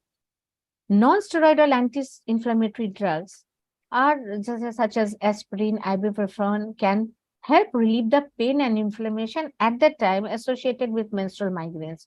They are available over the counter and can be taken as needed. Preventive therapy for frequent headaches, more than 4 attacks per month, especially chronic daily headaches, more than 15 headaches per days per month, preventive therapies can be an option. The goal of preventive therapies is to reduce headache frequency or severity and to reduce headache-related functional disability. Preventive treatments are most effective alongside lifestyle modification, comorbidity management, and cognitive behavioral therapy. Historically, the preventive medications recommended for teens were those known to be effective in reducing headache frequency in adults. So what are the lifestyle changes? Adolescents who experience menstrual migraines can benefit from making lifestyle changes that reduce their risk of triggers. These changes can include getting enough sleep, managing stress, avoiding certain foods and beverages, and staying hydrated. They need to drink a lot of water. Identifying specific triggers, exacerbating and relieving factors unique to each individual is a key aspect of controlling migraine pain. The SMART. SMART means sleep, meals, activity, relaxation, and triggers. Take care of these 5. Daily tips may be beneficial in preventing or reducing the frequency of migraine episodes. Sleep, regular bedtime routine with consistent sleep times, even on weekends, then limited naps, no screen time, 1 to 2 hours before bedtime. Aim for 9 to 11 hours of sleep each night. If having difficulty falling asleep, you can use melatonin 5 to 10 milligram to help with sleep onset. Should be taken 30 to 60 minutes before the desired bedtime, although we should avoid this. Regarding meals, nutrition and hydration is very mandatory. Consistent meals daily, no skipping meals, especially breakfast, snacks as needed. Aim to drink body weight equivalent in water per day. Each kilogram of body weight equals 1 ounce of water. Bring a water bottle to school to ensure consistent hydration throughout the day. If consuming high sugar electrolyte drink, dilute with half water. Activity is at least 30 minutes of physical activity 3 to 5 days per week, which should be done by all. May increase duration and intensity of exercise as tolerated. Limit screen time to 2 hours or less per day. Relaxation training and biofeedback programs. Oh, it's not moving now. Yeah. Reduces stress and anxiety, mindfulness apps, deep breathing techniques, yoga, etc. Counter stimulating using a strong, more tolerable stimulus during a migraine to distract from pain and break the pain cycle. That is ice pack to forehead or back of the neck, strong mint or sour candy on tongue.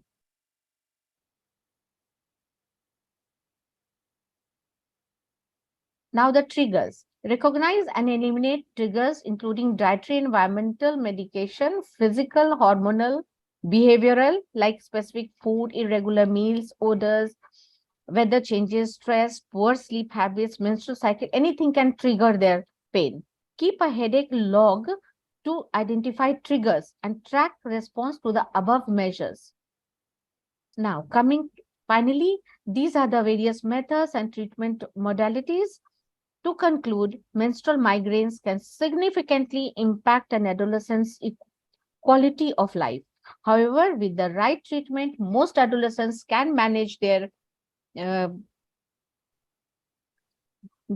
symptoms and prevent future migraines from occurring.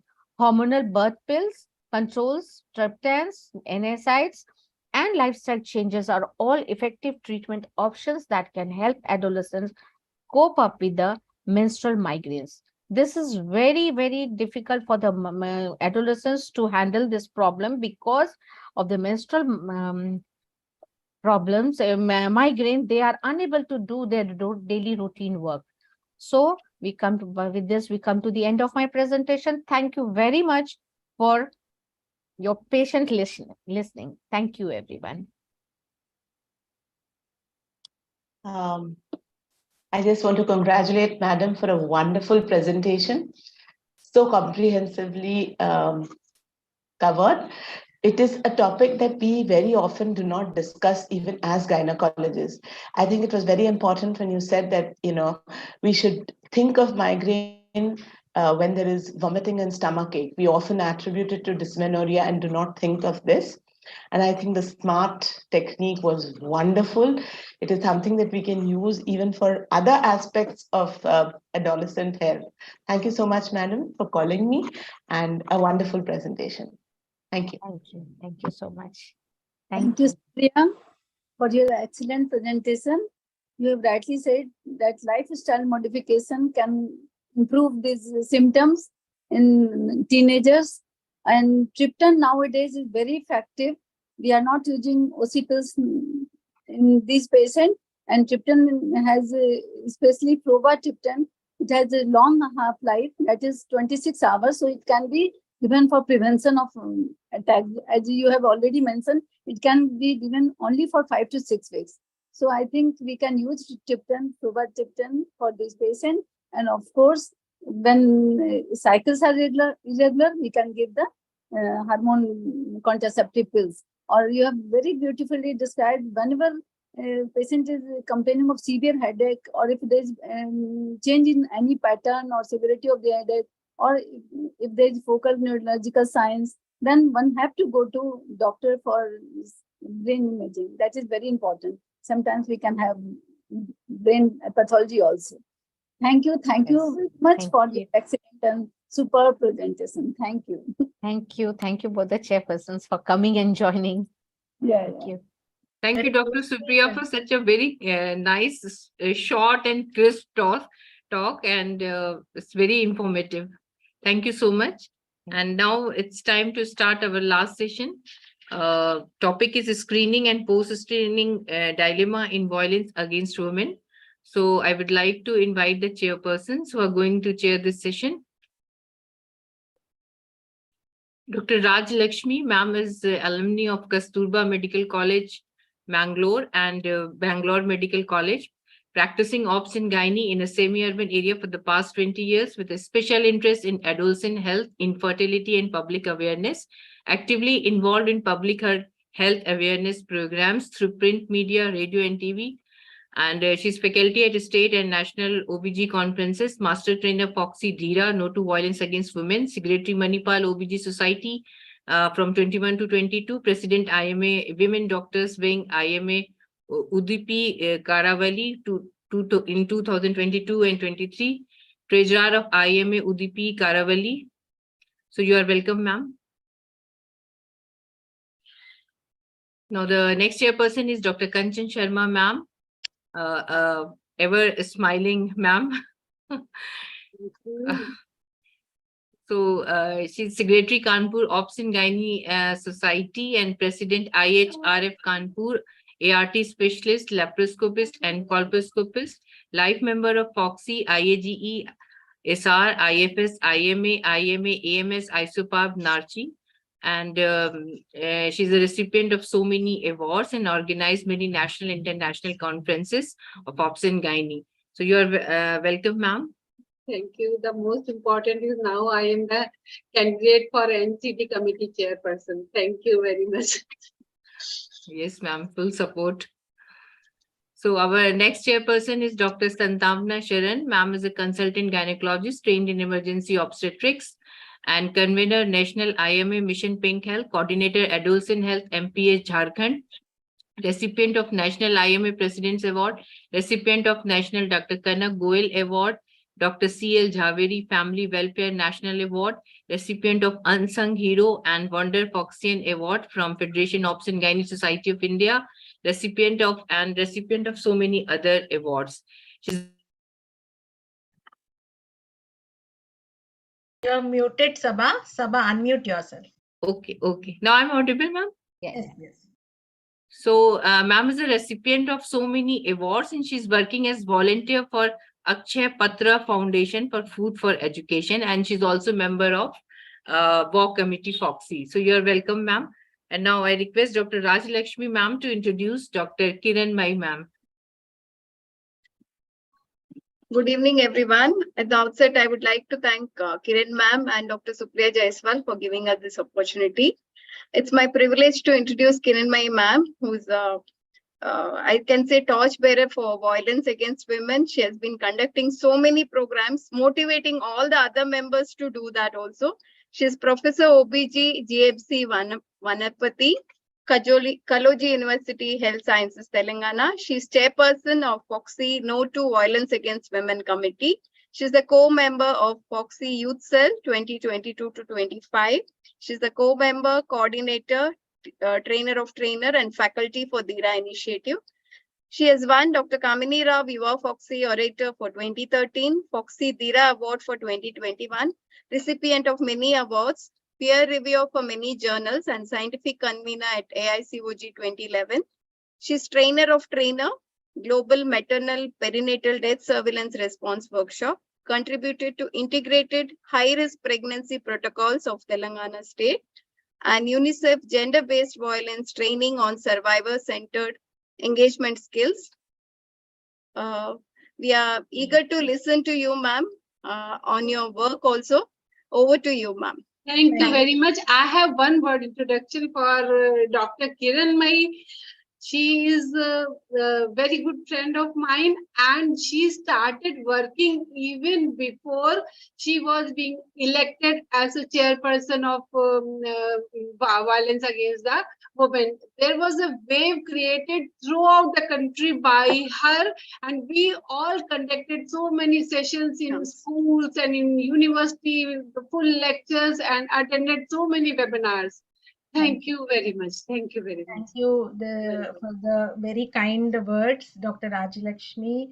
and Dr. Kanchan. Yes, we were all, Supriya and all the members, I mean, faculty who are here were part of the campaign, which was thanks to Shanta Madam. We were all soldiers in that. And I should say, each one of us here, Santwana, everyone, were very actively involved in Dhira campaign and later. So we are running late. So let me share my screen. Thank you once again. Supriya, it's really lovely to work with you. Our both committees have so many things in common, and let's continue to work together. Same here, ma'am. Okay. So my talk today is about screening dilemmas. So yeah. So let me start with this story and see if you can identify this celebrity. So for 16 years, her husband bet her.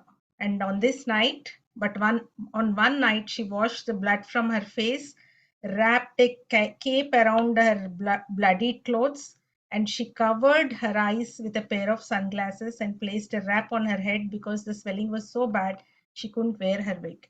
She ran out of the hotel, hid among the trash cans, and then ran to the Ramada Inn where she begged for a room. All she had was 36 cents and a mobile credit card. But after 16 years of cruelty, she finally walked out on Ike Turner. To be clear, this was not easy. And yes, it is incredible. Then she built her career back from nothing. And even more incredible is the battle cry she repeated inside her head, the battle cry that gave her strength. I'll die before I go back.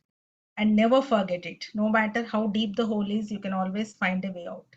And in their divorce, she gave her partner husband all her money and all the publishing royalties for her compositions. You take everything I have made in the 16 years, I'll take my future. So this is a tribute to one of the, very famous celebrities who died last week.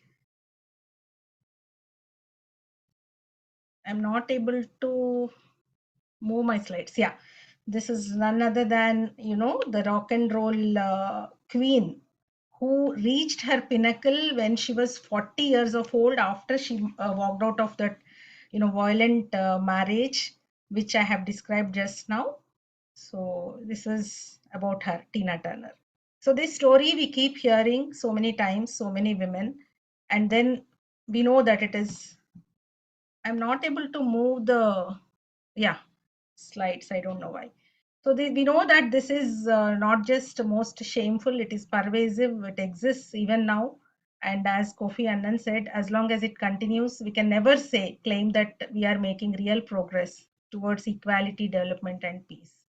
So let me just tell you the first, the reason for having this presentation is we will have a dilemma about our role as obs and gynae specialists. What is our role? Whether we should really identify such cases, then whether we should screen or not, what are the do's and don'ts. Now we have screened, then what to do, what are the things that we have to adapt, and then what are the things that we have to do after screening. So just to give a background why we have to screen, I mean, again, I keep telling about this case, which was the first case that I ever identified or got to know about, that violence does cause, the death of a pregnant woman. So it was a simple case of eclampsia who came in an unconscious state, and eclampsia diagnosis was made and the woman died, and we declared death. And we went home, both of us, I mean the duty doctors. Then there was a case on the husband, that parent said that there is violence and beating by the husband. Then only we had to send her for autopsy, and the postmortem was conducted, and it revealed skull fracture and intracranial hematoma. So from a natural death, it became a homicide or a murder. And it was due to violence, not due to eclampsia, not due to hypertension. So it was not eclampsia, it was a homicide due to intimate partner violence. That was the first time that I ever came across. Then I started seeing for, such cases and hidden causes. Then I saw another patient who had lower respiratory tract infection and pneumonitis, for which chest x-ray was taken. There were multiple fractures of ribs. Actually, they were given by husband over the years, and she never wanted to register a case. So this is the one of the hidden cases.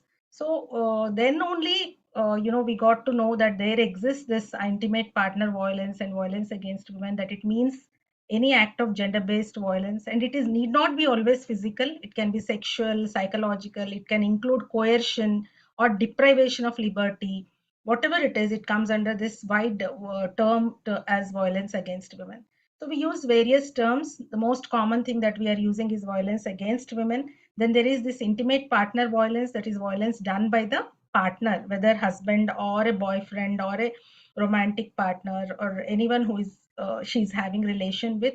Then domestic violence, which occurs in homes, not just by the husband but by family members, in-laws, or anybody. Then there is gender-based violence. It can be violence done by any person based on the gender of the person. Mostly it is a female gender which faces violence. So we know that 30% have experienced physical or sexual violence by partner. These are the data given by the international organizations, that is WHO, and NFHS 4 also reported the same thing, that every third woman since the age of 15 faces domestic violence in India. And we also know that how COVID has just multiplied the cases of violence against women. It was called as a shadow pandemic along with the COVID pandemic. We know the cycle of abuse. I'll not go through it. We just had Dr. Bharti speaking about sex selective abortion. And then we know about infancy, girlhood, adolescent, and so many forms of violence throughout the life cycle. And we also know, thanks to the committee and the activities that we have been doing, this is an important slide from the WHO. See, a very summary slide of showing the effects of various types of violence on the women's health, right from direct injury to mental health problems to limited sexual and reproductive control. We see it day in, day out due to lack of contraception, inability to negotiate safe sex, lack of autonomy. That means the woman does not have the autonomy to seek healthcare or take decisions regarding her own life.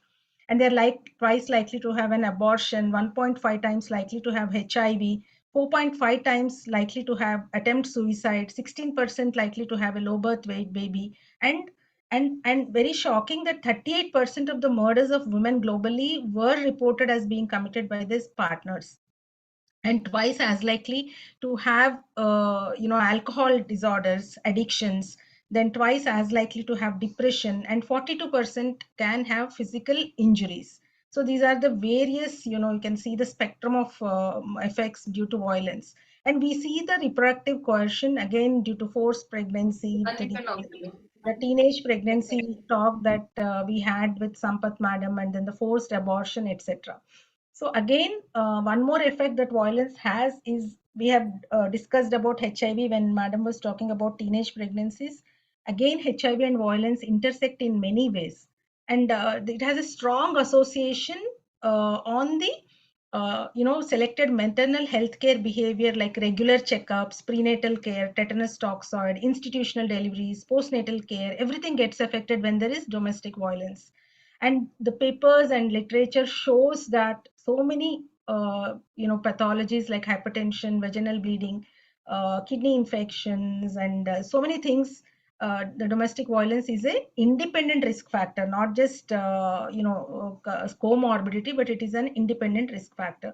This is the paper that we had published in CEPHOG about 300 pregnant women. After I had seen some of the cases, as I have shared with you, so we just took a survey, or after taking their consent, we had conducted this study on 300 pregnant women. These were the types of violence you can see as described in this table, like from slapping to electric shock. These were the types of violence that we had come across, women had revealed, and the percentage was again around 30%. We had seen significant morbidity in the violence group, that is preeclampsia, eclampsia, hemorrhagic shock. We had cases of APH due to direct kicking on the abdomen, then lot of anemia. So with statistical significance also. Then few more cases we had reported in the journal. So again, few cases. This is a case of APH, which we thought it was placenta accreta, but it was precipitated by kicking on the abdomen by the husband. She had landed in shock and multiple transfusions and hysterectomy.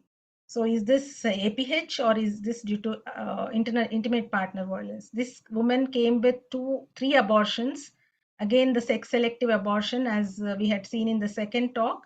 She had 2 girl children. Every time the husband would give her medical termination of pregnancy, and subject her to physical violence and emotional violence.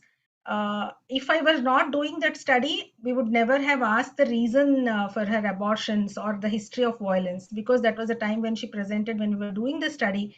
Then we had to ask her, then it came out. There was so much of violence, physical, emotional, that it was difficult to forget her even today. So now it comes the question, is it abortion? Is it reproductive coercion? Is it sex selective abortion? Or is it an IPV? So many things work here. When we see this is a near miss, she could have died, even though it could have landed in a mortality. Then another case, we just thought it was a scar dehiscence and she was abandoned in front of a hotel. But again, she had old fractures with rods implanted.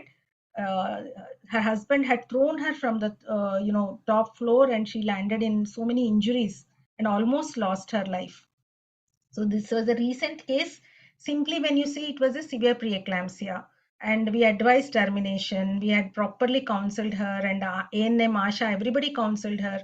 But again, who decided the admission? Who decided whether she should take treatment or not? Was not the woman. It was not the woman's family. It was husband who had decided. He decided that we are not going to have a preterm delivery, and just took her home, signed, and then later on she came in a very serious condition, that is imminent eclampsia, landed in pulmonary edema. Finally we could not save her, landed in maternal death. On top of this all violence, he puts allegation on hospital, and we had to face FIR, all the staff. So then who is responsible for this cause of death? Can it be just we write definitely in our cause of death we write severe PE, but is it severe PE just which was responsible for the cause of her death? So these are the situations that we all of us come across. So why we are important? Okay, this violence exists, but we know it is not a medical problem, it is a socio-medical problem. But then why should we care? Because they come to us at some point in their lives, and we are trusted, and we are role models. Whatever we say, that is heard by the family and taken by the family, and especially by the woman. She has confidence in us, and we also know that it is an underlying cause of so much of injury and ill health, and unless this is addressed, we can never achieve the goals of maternal reducing the maternal mortality, morbidity. And we have so many opportunities, right from adolescence to pregnancy. They come for infertility. Infertility is another situation where there is a lot of coercion and stigma and judgment and violence happens. And at family planning, abortion, of course, abortion is fraught with so many things, both social and medical. Then a lot of gynec disorders also have an base with violence. So how can they present to us? As I have told, I'll not repeat it, but this is one woman. We had recently Badlav cancer screening program by President Fogsi. So I just saw these burn marks. Uh, Generally, people generally ignore this. Most of the students also ignored, but I just asked, how did you get these burns? It was a surprise even to me. I never thought that it was caused by partner or anything. Actually, she was third time pregnant. She was burned by husband that she almost died. And she had two girl children. Again, it was for a male child. Because she could not bear a male child, she finally landed up with parents, no job, and husband, after being in jail for few months, he was released on bail, and he has got back his job and is happily remarried, and he's having his job also. So that was the situation. So we can have this kind of hesitant cuts on the forearm, which we see quite frequently if we look. This was a case of preterm labor who had these suicidal cut marks, old fractures. So we can have a clinical inquiry, but we'll come to the screening dilemma, whether we should ask them directly or not in the next slides. So these are the effects, and these are the, what are all the complications, right from teen marriages and MTP unsafe, so many things. I'll not repeat it again. So we are at the center place. We are at the crucial position to help these women. That is one point which is very sure. And we have many opportunities during the course of all these phases of a woman's life cycle. Then comes, what is our role? First is we have to understand that it is widespread and it intersects the health issues.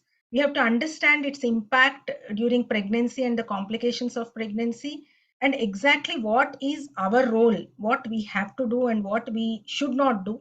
And then post screening, how we have to link up with referrals and support systems and rehabilitations. Because unless there is link with referral or support system or rehabilitation, there is no point in us screening the violence in women. Sometimes we are adding to the problems because the violence may escalate and will not be of any use or help to the woman.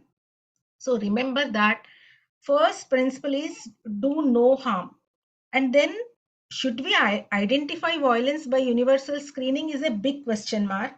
But whatever it is, if we get to know that there is violence, there has to be empathetic response, there has to be clinical care, there has to be referrals, documentation, and in some cases, we need to have a medical legal evidence and reporting to police, especially in POXO cases or abortions. Then we have to have our role as advocacy, because as I have said, we are community role models. I have been seeing the CVs and biodata of so many of you. Despite being specialists or having interest in various areas, all of you are working as in the community, in the schools for the women. So this is from the WHO 2018 guidelines. What the WHO says and even UNICEF says is, you ask about violence only when there is some evidence which causes you to suspect that there is violence. This is called as clinical inquiry. This is not screening. You are not going to ask every woman. For example, we ask every woman whether there is history of diabetes, whether there is history of hypertension. But we are not supposed to ask a woman just like that, if there is any history of violence.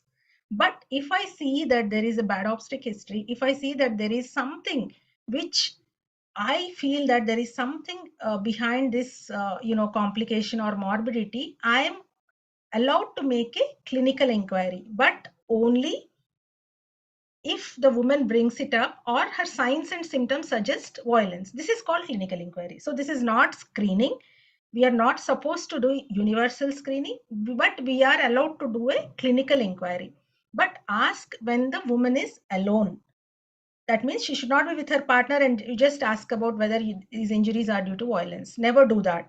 And don't make any judgments and use appropriate language. Very, very important. Even Dr. Bharti was telling very important points about not to say female feticide or what images we should not use, what words we have to use. Very important. And universal screening is not recommended. Please remember this. So, but WHO, what does it say is it recommends antenatal care as a positive pregnancy experience. In this document, it says, again, I'm telling the same thing for reinforcement. Clinical inquiry can be done. Universal screening or routine inquiry is not recommended, but antenatal care is a setting where you can have an index of suspicion. And if you are well trained, like for example, some of us are trained in the Dira Violence Gynecologist module, or some of us have received the UNICEF GBV Survivor Centered training, or we have received some other training. Then we know that how to respond to them. Then we can use this antenatal care as a setting where we can have a routine inquiry, but we should know what to do after that. So what are the conditions which can be caused or complicated? Again, I have told, but these are by the WHO. Injuries, intrusive partner or an aggressive partner who is there at consultations. We know that he indulges in violence by looking at his behavior and all. Then reproductive outcomes, then genitourinary symptoms, mental health issues, especially depression and anxiety. Mental health issues and violence go together. Alcohol abuse. We have had recently a 6th gravida, all female children, who was addicted to toddy, who was neglected and finally landed with sepsis. And she also had violence. Then the self-harm, suicidality, symptoms of depression and anxiety. These are all the indicators that she may be facing violence. So that is it. So you can do a clinical inquiry when there is high prevalence, for example, in our country or globally also, but you should know what to do after screening. So what are the minimum conditions and requirements for clinical inquiry? It should be safe to do so. That is, partner should not be there. And identification is followed by an appropriate response. And you should put questions in the correct way and respond appropriately. So you should have an SOP or a protocol. Just randomly asking a woman about violence is not going to help the woman. Actually, it is going to escalate. So you should have received training on how to ask about IPV, how to provide the response or beyond, confidentiality, the respectful care should be there, the system for referral should be in place, and time to allow for appropriate disclosure. It should not be very rough and random kind of questioning. This is again WHO 2018 guidelines. This is the clinical handbook by the WHO. People who are interested can refer to them. This is healthcare for women subjected to intimate partner violence or sexual violence. The full guideline is there. And also WHO gives this pocket guide. I have downloaded this and checked. This gives a point by point guide. When you face a survivor, what to do. This is called a pocket guide, and this is the app, pocket guide mobile app by the WHO UNICEF. So what are the research questions? See, we are concerned, we know that it is a serious problem. So what are the most effective strategies? We don't know how to identify, prevent and manage. Our role may be limited. So does asking routinely impact on ANC attendance? It may impact. And interventions targeted at partners of pregnant women, can they prevent IPV? These are all the research questions which need to be answered. So these are the survivor-centered approach models. These are the principles: safety, confidentiality, respect, non-discrimination, and whatever you do, it should be in the best interest of the survivor. First, do no harm. Then we all know this lives model. Lives is the approach that we should use when we inquire about violence. That is, we have to listen, and then we have to inquire, then we have to validate. I mean, validation is like giving proper response to her issues or problems that she's stating, and not negating whatever she's saying. We have to enhance safety, that is E, and provide support, that is yes. This is validation is very important. Some of the examples of validation is, it's not your fault, you are not to blame, you did the important thing you could, you are not alone. So your life, your health, whatever has happened has no justification or excuse. It's okay to talk, it's okay to cry. These are the some sentences which we can use for validation. Again, this is so these are the practices. Can you mute, please? I am ending, almost 2 or 3 slides are there. Then solar, that is sitting position, open posture, leaning forward, eye contact and relax. This is again by the UNICEF survivor-centered approach. So ignoring violence, what can it do? Ignoring violence can do harm. It can cause emotional distress, trauma, unwanted pregnancy, I mean, escalation of violence. Later, it can lead to suicide or whatever it is when we don't have a proper provider behavior. So ultimately, if you suspect violence, but she does not tell you that there is violence, she may not want to know, then do not pressure her. But tell her that these are the resources available if you want to come forward. Give her proper information. Tell her that you can visit me if necessary. I'm always there. So that is important. So what we are not responsible is, we should not try to solve the violence. We should not mediate, never mediate between a couple. That means the perpetrator of violence and the survivor. We should never force the survivor to leave the relationship. We should never force them to go to police. All these things we are not responsible, and these are the don'ts for us. And again, whenever there is a suicidal tendency, so there have to be strategies. I mean, not to get her emotionally overwhelmed. So let them ask closed-ended questions that require them to think. I mean, shift her from an emotional state to a thinking state. And always remember, never do mediation whenever there is violence, because we are on the side of the survivor. We are on the side of the victim. We are part of the survivor-centered referral mechanism. And have empathy, not sympathy. Sympathy is very different from empathy. Empathy is the feeling that you should develop and understand, not sympathy. And also take care of ourselves, because by handling all these cases, we can land up in vicarious trauma. So self-care is important. So these are again what to do and what not to do. Again, for us, we have support systems and resources, that is one-stop crisis centers, helplines, etc.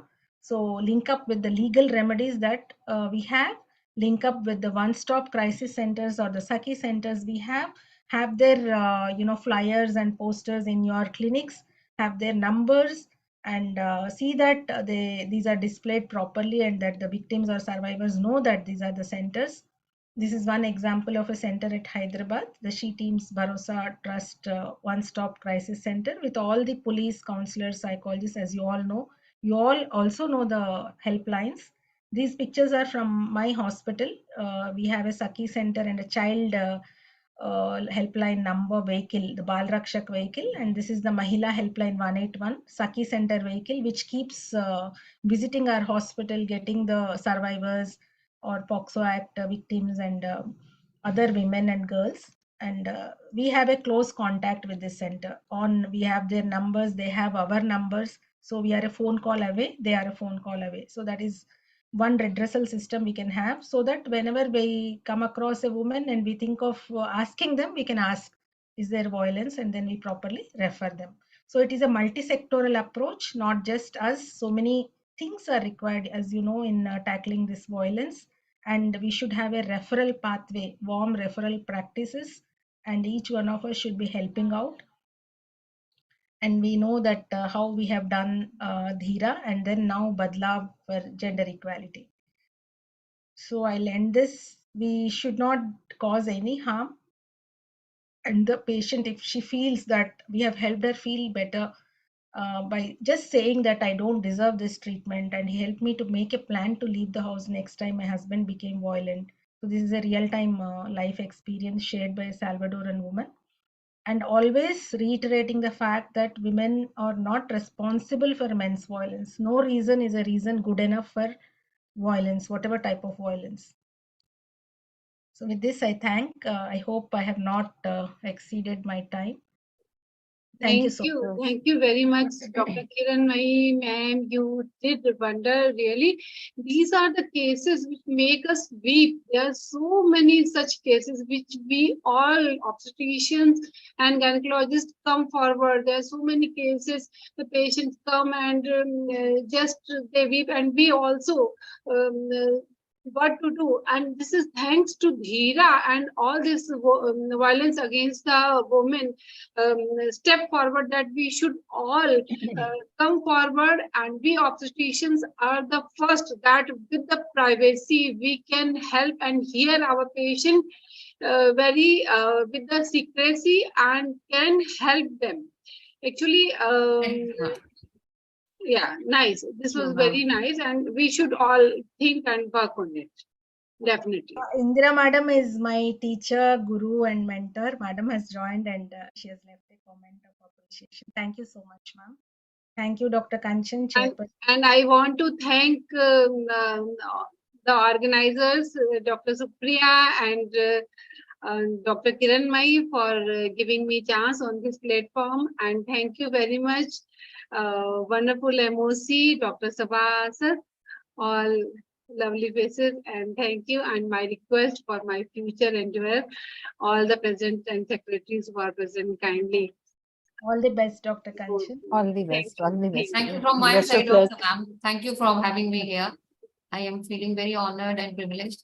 And I'd like to add that Kiran ma'am is so enthusiastic and so sincere that we imbibe sincerity from her. We like to perform because you are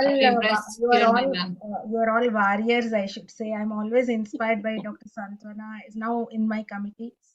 Dr. Manpreet Madam being so senior, she does so many programs. I mean, we have to meet up sometime, ma'am. Really. Sure. Yes, ma'am. I'm motivated by you. Your team is You great. immediately you give immediate response to my WhatsApp messages. I'm so thankful. That's another quality, ma'am. She is It is very important. Yeah. I have got my two committee with members, Dr. Nibha Mohan, who is also the joint secretary of Patna Society, and also my Dr. Poonam Lal. She's both of them. They are very vibrant, very excellent workers. Series of all of you. I mean, wonderful. Dr. Rajlakshmi is resource person for 386 schools. Dr. Rajlakshmi also does wonderful from Manipal, right from the program. Thank Lot you, of work in this area. So congratulations to all both the chairpersons, Dr. Kiran May, Dr. Supriya. You did wonderful this seminar, and the topics are so common to both the societies. And so the topic comes out so brilliantly and it's being covered so nicely. So congratulations to both of you, and nice to see all the chairpersons, to meet everyone. It's nice, really. Thank you. Thank you so much. A pleasure Thank to you. Kiran, my ma'am, and it was wonderful talk about domestic violence. So much, so Thank good you. scenario, Very which nice. stimulated us also to motivate women. Indira ma'am, I can see you, but you are muted. So, Dr. Kiran, my ma'am, you can formally propose a normal vote of Supriya, thanks. you can do it. Acha.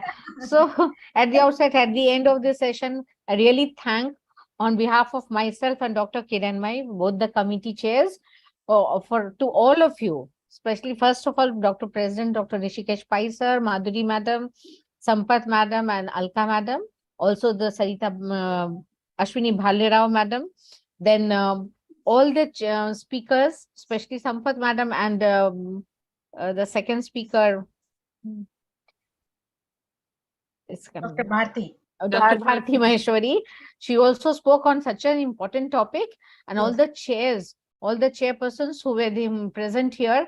So, Dr. Poonam Lal, Dr. Nibha Mohan, Dr. Santavna, Dr. Kanchan Sharma, who is also aspiring for her chairperson election. All the best from all of us. Dr. Manpreet Kaur ma'am, she was so vibrant and she has chaired the session so well, madam. You were very enthusiastic and throughout you were very active. Then then Dr. Indira madam and all the chairpersons who were there, Dr. Rosa madam, our very favorite Rosa ma'am. She also took out time, and for everyone, I also thank at the last the lovely Sabha Azad, who really you convened so well. I was expecting, I was not knowing the properly. I thought of the last two sessions we have to do, but then you stayed. Thank you so much for that.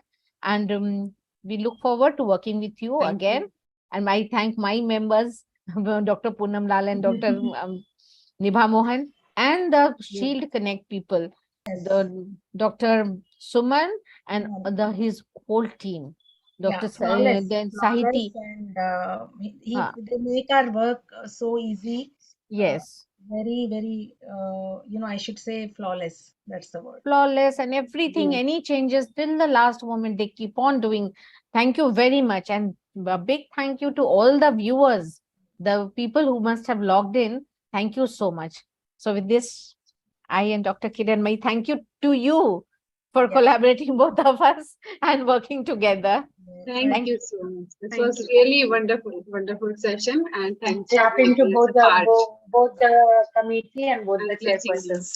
Thank you. Thank you. Thank you so much. Thank you for Thank you. joining.